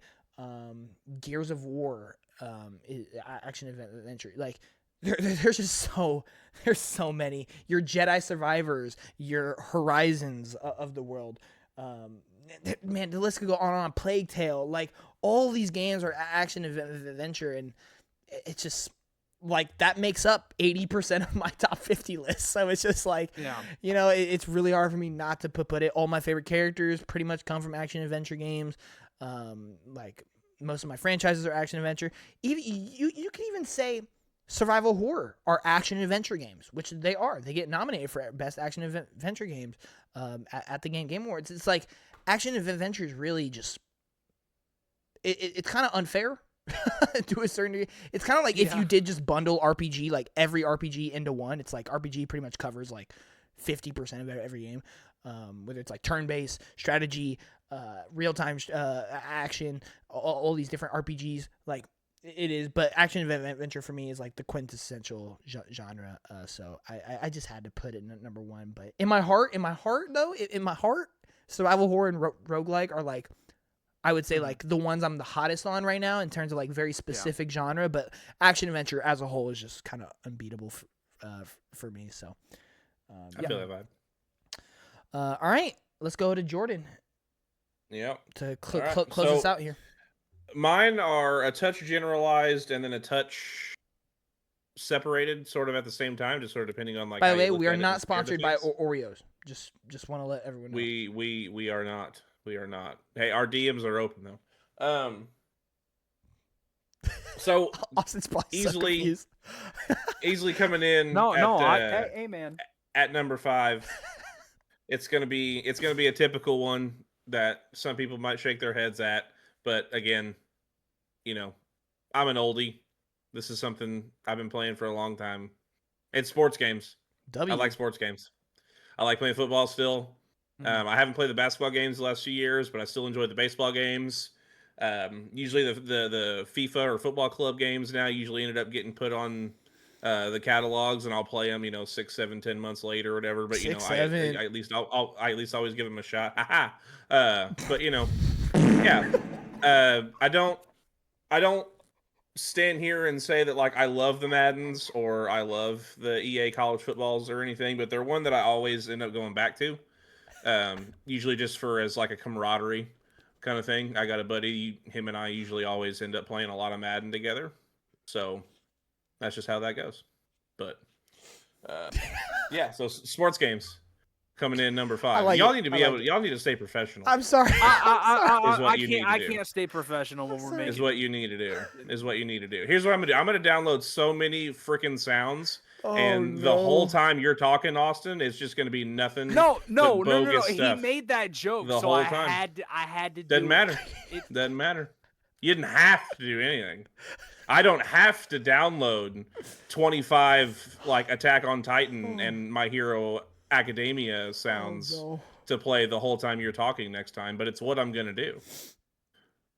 Just the cringiest anime Japanese dub sounds that I can find. We're gonna make this podcast unwatchable. That's the point. So yeah, sports games. Play number our 5. way. Number 4. Number 4. This is one of those ones I say it's kind of lumped in together because you can sort of shout throw out to it sports in game with, like a lot of other ones. Shout out to sports. For sure. But I'm just going like strategy, kind of in a way, strats a little bit. Throw like a little bit of turn based and stuff sort of in there with it, along with just kind of like the way that you want to play. You can throw it in with like you could lump kind of Pokemon into turn based a little bit, even though it's not quite as strat. Just Pokemon. It is. It definitely is. Pokemon, essentially, depending on who you are, is just level up and be bigger and bite harder. But still fun when you break down the mechanics of it. And if you get into the actual like PvP part of Pokemon, it's very strategical. So yeah, Clear Obscure obviously going in there with the way you can do your builds. Baldur's Gate 3, obviously being one of the bigger turn-based games of the last like decade. So that's gonna throw its way in, and that's newer for me to like kind of be up there. I would say Baldur's Gate and Claire have like kind of put that up there for what those games can be now. So I like that there at 4. Like for me, like whenever you explain that, like it reminds me of like my argument for like puzzle games. I don't like straight puzzle games. I prefer when like puzzles are implemented in games, like in an action adventure or in a like methodical game in a sense. I don't like just like straight puzzle game. You know what I mean? It's a core mechanic, but you're not playing just that kind of game. Right. Yeah, for sure. And even though like a Clair Obscure isn't like it's a turn-based strategy game, yeah, RPG, like, right? It's still like that. You could walk out that may be one of your favorite elements of the game. Yeah, it's just yeah, right. So I like that. Right, but that's like I said, if I were just to kind of lump it into one, that's where I'd put it. So 3. That was kind of my thought with methodical. It's not like necessarily a genre in itself, but I love when like genres make it a methodical like type of game, So yeah, absolutely. 3 is gonna come in because 3 and 2 are gonna seem a touch different, but I don't necessarily count them as the same. I'm just gonna put 3 at just action. And I'm gonna throw that in with just like shooter style games, whether it's like War Sims, games which I guess you can kind of throw survival in a little bit when it comes to like Far Cry games, but most of those are kind of load in, shoot, clearing out bandit camp type situation stuff. Just those kind of action games. You can be a little stealthy with action too. I don't think action needs to be action packed. I think stealth can be a part of action. Depending on like the way that Cell. you do it. Yeah, especially if you're like hardcore with it and do things like that. So yeah, action I'm going to throw in there. Moving right into number 2 with action adventure. That's why I said it's kind of going to go into it, but I am going to throw action and action adventure separate just because I do view them a touch different. Like you said, Horizon, Witcher, Cyberpunk, those are all games that I would technically consider action adventure. So those have definitely thrown their way. At? I'm not sure. I'm No, not sure 'cause anymore. Apparently I'm hilarious today. No, because I was about to say for do the everyone, fart sound again, and let's derail for another 25 seconds. No. For everybody screaming that me and Austin did not have this certain genre on our list, you're about to be saved because of Jordan. Don't worry, y'all. Jordan is your go-to guy for the genre that y'all are screaming about. All right. I am your stereotypical white straight man. I don't think that. I don't think that means you. It's just an analogy. It's just an analogy. Ladies and gentlemen. Thank y'all for watching. It's just an analogy, Big Nasty. Big and tasty. What? All right. Continue. All right. So that going, leaves. You got that leaves. Number 1. Your epitome of genres. And that's just gonna lump in the words role-playing game. Yep, my friends.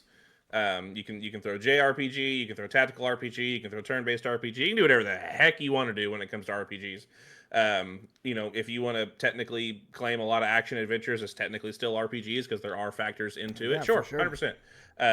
That's where it is. So I'm gonna be the person that is gonna put RPG at number 1, because. We need someone on the panel. We need someone here. Yeah, and I would probably argue that like JRPG is probably one that like I float towards when I initially think of it, because I instantly go to like 7. That's interesting because I don't. When I think of you, I think of like. But like I said, that's because I go there first. But then I go into like Skyrim, and I go into Kingdom Come and Baldur's Gate, and then Witcher. I see it like I only give Japanese RPG the nod first because I instantly go to Final Fantasy, but then I instantly go to like other mechanics that aren't so JRPG-ish. But I could see what John. I could see like mostly RPG, but like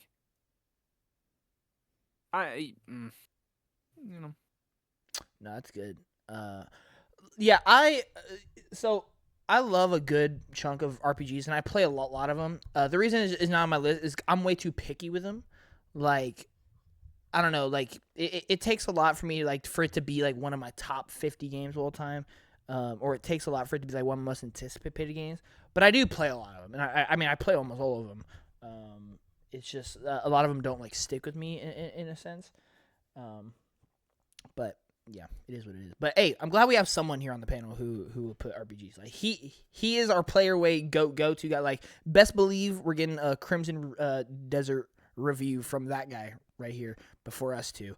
That's the plan. That's the plan. Yeah. So awesome. You have a Solasta review soon if there you go. Team gets back to me quick enough on my support. Well, there you go. So yeah, all right. Is there anyone else wanted to point out, talk about any interesting omissions that we may have had, or interesting inclusions that we had? Not for list wise. Like I said, I tried to keep mine disciplined. A couple of them that I scratched out and switched stuff around. So for me, mine are as they are. I just have the I realize anticipated games if we're actually moving into that. Because I have 4 honorable mentions for studios. I'm gonna get rid of them because that's just defeats the purpose. So yeah. Even though and then I say I do have anticipated games if we're gonna keep going, but I see we're at an hour 30. Well, I mean, I wouldn't mind going to 2 just for the one time, but sure, that's up to John. We can. I don't have to leave until 11, so like literally what are you doing tonight? Dude, one of my friend wants to do a late night gym and IHOP run, so that's what I'm doing. Yeah. So that okay.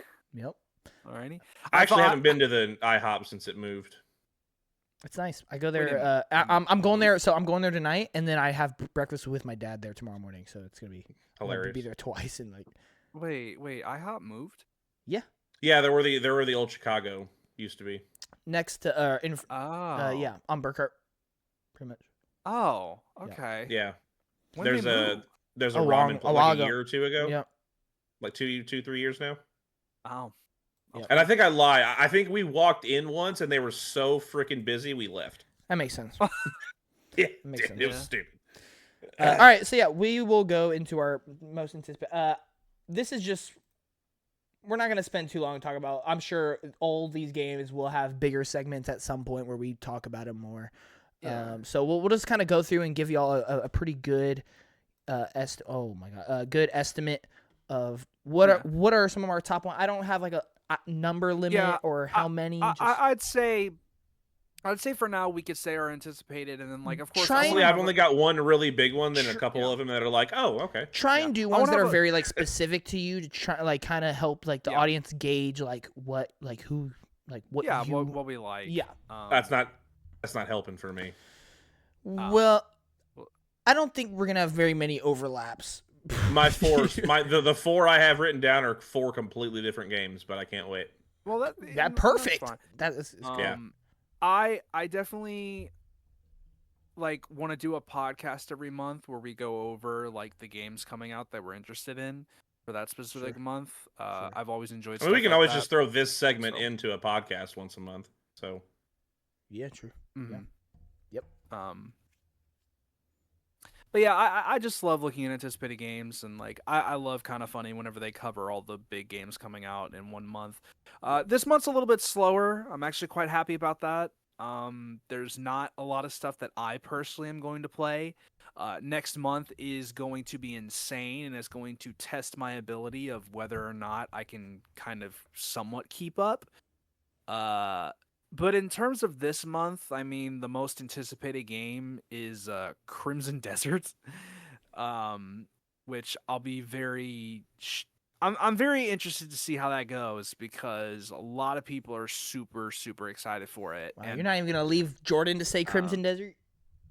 well, you're gonna steal Crimson Desert? I'm actually sorry, left Crimson man. Desert as my honorable mention. I actually tried to leave that out. Oh, I wow. tried to do ones because Crimson Desert. We're talking about Crimson Desert. Obviously, that's like obvious. I want to throw these out as ones maybe people aren't quite thinking about. Okay. Myself, do you play your way?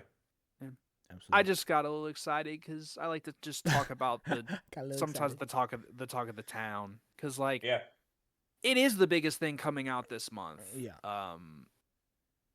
I'm very interested to see how it's gonna go in terms of like player reception, and I just hope it runs well. That's really it. Like just let it run well, please. Like it's been a little concerning, but I think if you're a PS5 Pro owner, I think you'll be fine. I'm just hoping it runs normally on like a PS5. Yeah. So, but Like it. besides that, I'm curious to see how that does. Yeah. So in terms of like anticipated games, like I'm gonna separate. I have like two categories: my like flagship anticipated games, and then my like sleeper pick anticipated games for me. So I'll kind of just run through them real quick.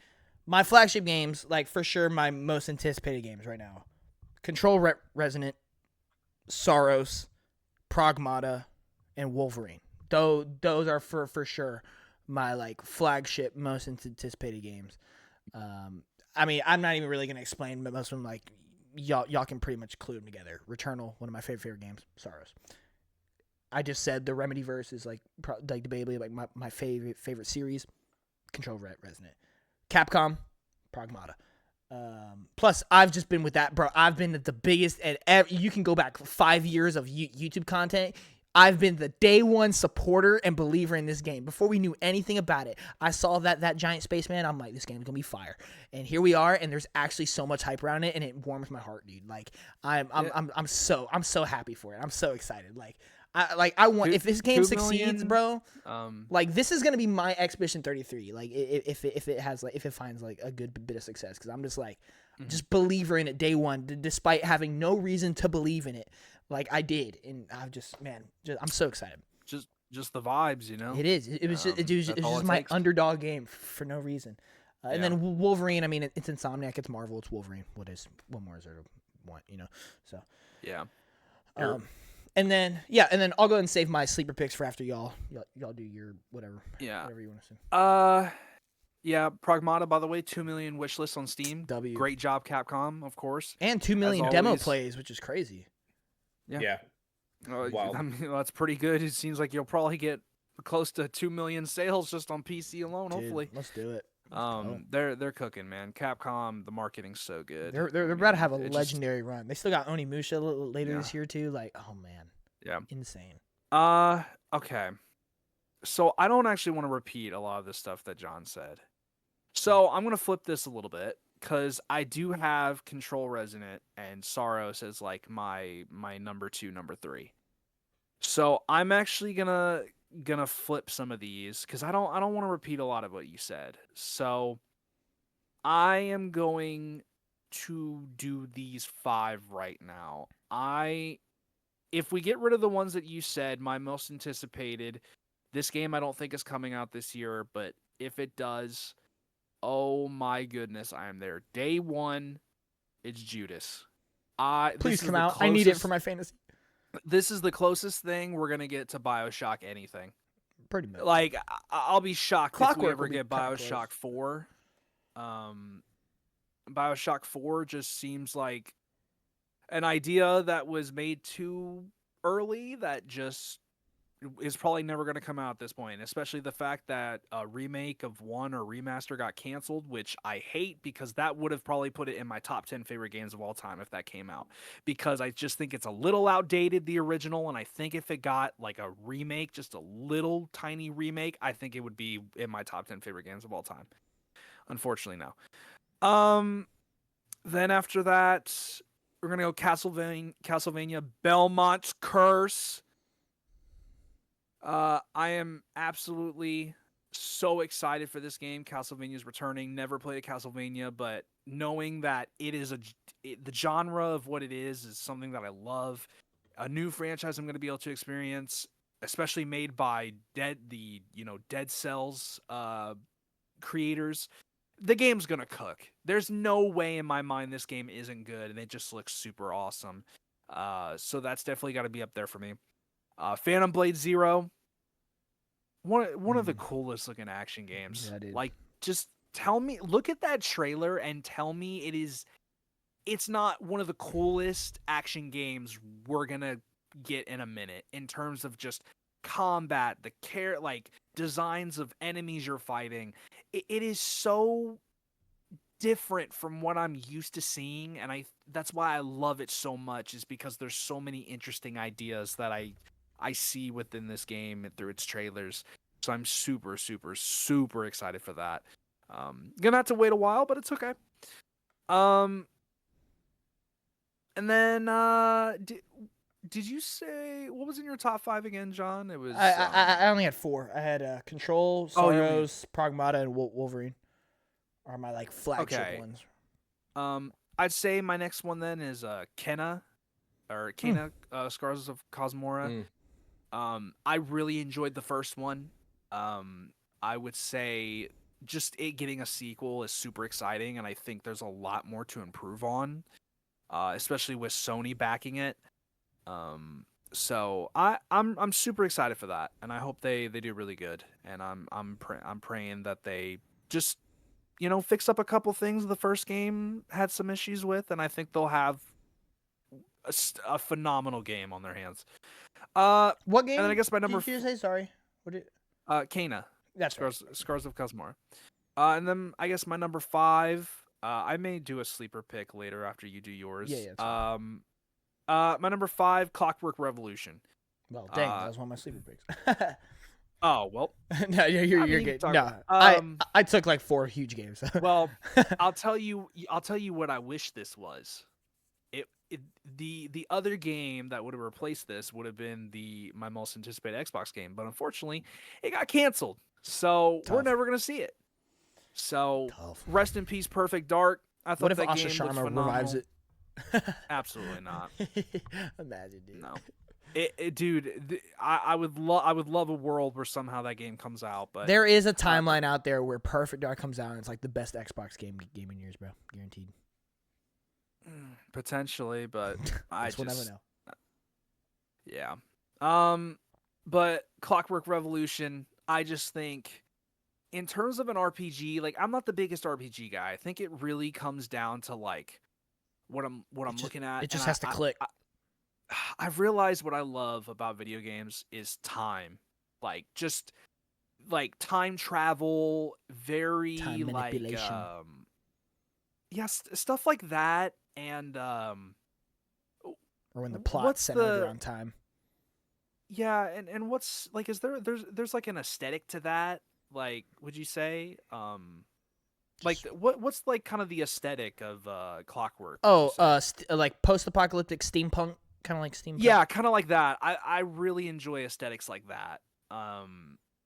And so I just think it looks so cool. Like it is doing a lot of like just the look of it I think looks great, and then you have a lot of really creative and weird ideas. Like we've got like a Death Stranding like puppet thing going on, right? Yeah. Like don't which I think is like super cool. There it just looks super dope, and Yeah. I'm hoping I hope it's better than it looks.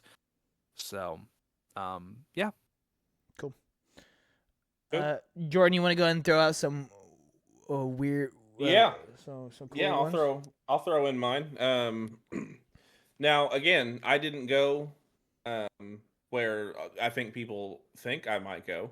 Perfect. Because these aren't even really like ones that I'm anticipating on like pumping a lot of hours into. These are ones I'm just kind of curious to see how they turn out for other people's experiences as well. Sure. So I'm gonna throw a huge curveball to you first off the bat. I'm curious to see how good the backyard baseball game is going to be. They're reviving that franchise. Gosh, we're really going there. and you're love it. darn right I am, love dude. it, dude. Countless hours as I a kid love it, dude. playing backyard baseball on my cruddy little PC that we had. Backyard baseball, backyard soccer, backyard football, backyard basketball. Dude, I played all of them back then. They were so fun. And there is this huge, obviously, like generation of kids for sure who like want gaming PCs, and there's a lot of them who are getting gaming PCs. So like, hopefully, this is kind of something that like will do to like an era of kids for like what sports did for my generation. Like, I feel like backyard sports kind of got a lot of kids into them because it introduced you to pros, it introduced you to like the mechanics of those games. And I'm just kind of interested to see how it works out as someone who played the games as a kid. I may not ever, I may not actually purchase the game myself, but who knows? Maybe it'll be really fun and I'll just want to buy it for the heck of it. But that's one for me. I'm really pumped to see the PC people get Death Stranding 2 when that port happens in like 8 days. Because that's coming to PC on the 19th. Play it, so the people please. Yeah, so the people that did not play it because you do not have a console, you're getting your opportunity to play it. I'm sure like whatever kind of like, life improvement mods or whatever that they might put into that, as well as just things that the game has like in itself. I'm hoping that Death Stranding 2 gets another little buzz again, because yes, it got the game nomination, but dude, I wanted to see freaking Troy get that VA nomination Oh my so gosh. bad It's for the that. biggest robbery Not ever. that he did a bad job in Indy, but he did so good as Higgs, dude.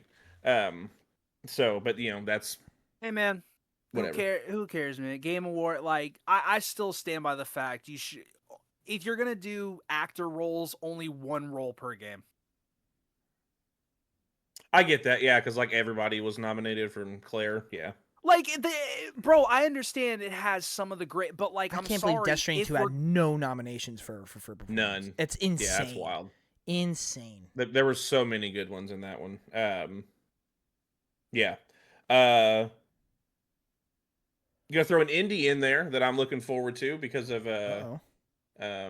person that I follow on the internet, and he's got me into it because it's his game, Emberville. I'm looking forward to seeing what that's like whenever that drops because that looks really cool. Also, little action RPG top-down pixelized kind of game where you're like rebuilding like a decrepit town and like getting down to like the mysteries of it. If you know who Carnage is, it's like Cygnus Cross or whatever. I don't know how involved he is, if it's like directly his or if he's just like a buy-in partner or whatever, but he's been hyping it up. I'm pretty sure he's like heavily involved with it. He's been hyping it up a lot. Looks cool. And I've only kind of got word of it the last like couple of months. We gotta do a podcast getting into just looking at indie games. Yeah, getting into his stuff, like content a little bit more. I think that looks really good. So I'm looking forward to seeing what that's like. That should come out sometime this summer, I believe, is what he's got that set to. Yeah, It says quarter three, 2026 is what I see. Yeah, and then like summer early access stuff should be cool. Yeah. So that looks really good. I'm looking forward to seeing what that looks like, because he's shown a couple of hints of like what it's like early game, and then kind of like what it could like advance into, and kind of what goes into it. So if you haven't heard of it and you think it might be something up your alley, I recommend checking it out, because it looks really cool and should be really fun. Sure. And then of course the big one for me this year, the only like top like huge probably game, which there's tons of them on there, like Pragmata I think looks good, Phantom Blade Zero looks good, all games, Crimson Desert, all the ones that I feel like a lot of people are going for. I didn't want to choose so many of those, but I am going to pick one, and it's the Fable release. Yeah. Yep. So I was making sure to save that for you.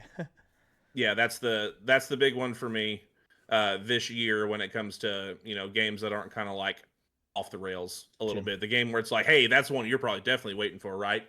Yes, it is. Awesome. So that's mine. Cool. So yeah, I'll just throw in some of my like sleeper picks / like underdog ones that like aren't necessarily my most anticipated, but like I could see like being one of my favorite games of the year, possibly type thing. Like just because, yeah. One of them, I'm actually gonna go kind of like Jordan just did, indie. I'm gonna say Replaced. Replaced has been one that I have been waiting for a long time. And I just really hope it does well, partially due to just its Ukrainian backstory and just the challenges that they've gone through. I just really hope the game comes out and succeeds. And John, I we need think to do it an looks indie awesome. podcast. We do need to do an indie podcast. Indie's on the rise, bro. Like, Indie's all on the rise. Oh man, I feel like they've always been on the rise. Is that the but one they, that got they announced finally last year? Got over the hump. no, this has been announced for years and years and years. Is it? Okay. Yeah. Okay. Yeah. Like 2021 or 2022 was when it was announced. Okay. Yeah, so I want to throw that one in there. That is like probably my top indie game like at the moment. Did they have an update trailer or something for it? Sorry to keep interrupting. Like a release date trailer, kind of. Okay. Like very recently. Yeah, okay. Because I was like, why do I feel like I'm seeing these trailer mechanics recently though? No, it's been delayed a lot. It Yes. actually was supposed to come out this month and then got delayed again. It was supposed to come out in 2022 and got delayed all the way to here. Like that's how much this game has gone through. Like just absolutely insanity. So yeah, I just want to throw that. That's my like big indie game shout out. I'm saving one of them for Austin, even though I am really really excited. I know he's gonna shout it out in terms of indie games, so I'll just let him do that. One that's completely out of nowhere. Star Wars Galactic Racer, man. I'm just so excited for it. I just think it's gonna be so fun. That does look cool, dude. I'm so excited just to hop in there and have fun. Another sleeper ones. This is kind of my Phantom Blade nod in a sense. Tides of Annihilation. This is also one I've been a believer in since I first seen it. Depends if it comes out. Yeah, I'm not necessarily thinking it's coming out this year, but at some point, it'll come out, and I'm really looking for it. I just think it looks. That it feels looks kind of insane. like. That to me feels like that could be like your. Because I love Final Fantasy 16. That looks like your 16. Yeah. Yeah, it kind of does. Like super cinematic action. It looks like if you mix Black Myth with Devil May Cry, and then you paint a coat of Final Fantasy over it.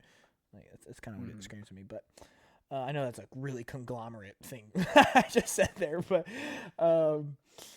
and then the last one that I just kind of wanted to throw in there, just because, like, I don't know. I just wanted to throw it in there. I don't know when it's coming out. I don't know like what it means, but I did just want to say, just because you're gonna hear me talk about it in the next week episode, OD, Yeah. OD by Kojima. I was gonna mention that like even Kojima's going horror next. Yeah. You would think it's this year. Yeah, so But I'm hoping, and I think it's next year. we're doing top 5 studios next week. Kojima's in there. Obviously Death Stranding 2 took over my life, like my whole world. And so like I am really looking forward to see like what OD is. Just what is it? I kind of want to see that. And so yeah, I did just want to throw that in there. And yeah, shout out Lego Batman. But yeah, other than that, that's it. The rest we'll bring up at some point. Yeah. If you want, I have a ton of can indies I quickly- could shout out, but Yeah. I don't know. I just really want to shout out like some indies for me. well, if we're personally, gonna do 'cause, an like, indie podcast, I would save them. I'd save them a little bit. Yeah, Unless know they what? like truly like some of your most anticipated ones, and go for it. Which I know one of them is. I left it for you to say, so. But it's on your fantasy team. Oh yeah, mixtape. Yeah, there you go. Yeah. I'm very interested to see how that goes. I will say the Switch 2 version definitely didn't look as good, but I mean, despite that, I mean, I'm definitely excited for it. I'm very curious to see how that does. Did you say Belmont's Curse earlier? Yeah, I did. No, Okay, yeah, okay, I did. make sure. Yeah. Yeah, I said the name correctly and everything as well. As the second one I actually said. I will say, and this is something I'm not gonna say. You and I will don't say know this is why. something you're not gonna say. That's crazy. Well, okay, no. What I mean is, you do not know what my most anticipated indie game is right now. Neither of you do, Probably not. and none of you will know because I'm not going to say it. And I haven't drafted it. And it has been one of the hardest things for me because I just don't know if it's going to score super high. But I feel like despite that, I'm so close to doing it because I love what this game is doing. And I think this game looks hype. Like this game is like, literally when I look at it, it is the epitome of just fun and a like literal blast in every way from like everything I've seen. I may explain it later down the line, but like not now. But there is my most anticipated indie game. I might even be more excited. It might even hit my top 5 most anticipated, like even over like a Phantom Blade 0. It might just crack like number 4, number 5 for me. I'll tell you right now, But I'm not picking it up, even if you tell me what it is. I don't have the space to do it. But yeah, but my only thing is I don't want to give people the idea of it because then it could be like, it might be worth it. So, dude, because I think this game looks so awesome. I look at this game and I kind of want to know so I be... can see if I want to play it. Maybe I could tell you later though. So okay, so you don't want Jordan to pick it up? Is what you're... I think because what I'm gonna hate is if I say it, someone also thinks it looks amazing like I do, and because I'm not willing to make plays, I lose out on things that I hate or like things that I regret not picking up. I mean, I'll just make. I'm just gonna say this game looks right awesome. now. I'm not gonna do it, but well, that's fine. I don't know. I'll explain it later down the line. I don't know. I just don't want to talk about it, I guess. sure. It just looks so awesome though. Oh my gosh. I can't. I'm so excited for it. It's a little bit away, but we'll get there eventually. But yeah, those are all the games. Yeah, I guess we'll do like an indie podcast at some point, so we can do we can talk about indie because I love indie games and we really need to support more indie games, especially with AAA business side not doing as great. So It'd be great to Yeah. cover indies because there's a lot of great indies out there that we could cover. Like, of course, we have Mixtape, Mina the Hollower, um, Super Meat Boy 3D, Orbitals for me is one of them. I was Super gonna say excited. there's a couple big ones we haven't mentioned yet, like Onimusha. I know that's a big one coming out this year, Mhm. and then Forza Horizon 6, gonna be one of the biggest games of the year. None of us Yeah. mentioned that. Marvel Tokon. Possibly Gears of War E-Day. I There's- think that comes out. I think people need to understand Xbox likes to put out a lot of games in a year. Yeah. I think they've got it. I think they'll get that out like before GTA 6. I'm not worried about that. Rhythm Heaven Groove. It's like a game I'm kind of looking forward to in a sense. 007. Yep. Yeah. So there's a lot. Oh, man. Tomodachi Life. Oh, wait a minute. Hold on. The top 5 for me might be cooked. I may have to rethink my top 5. Holy, that's Oh man. Oh, wait a minute. Adventures we of just found Elliot. a loophole. Is what I'm looking forward to. So yeah, there's so many. Chronoscript. I think that game looks really cool. Jordan, we all know you're super excited for Fable. Oh yeah. And how? Cannot wait because a couple different reasons. One, if this rig can run it, then I might have a pretty fun way to play it. I mean, it's coming out PS5, so I don't really have to worry about it. Yeah. But Yeah. it'd be cool to, also be able to see it on PC if like the modding community gets pretty cool with it. Mm-hmm.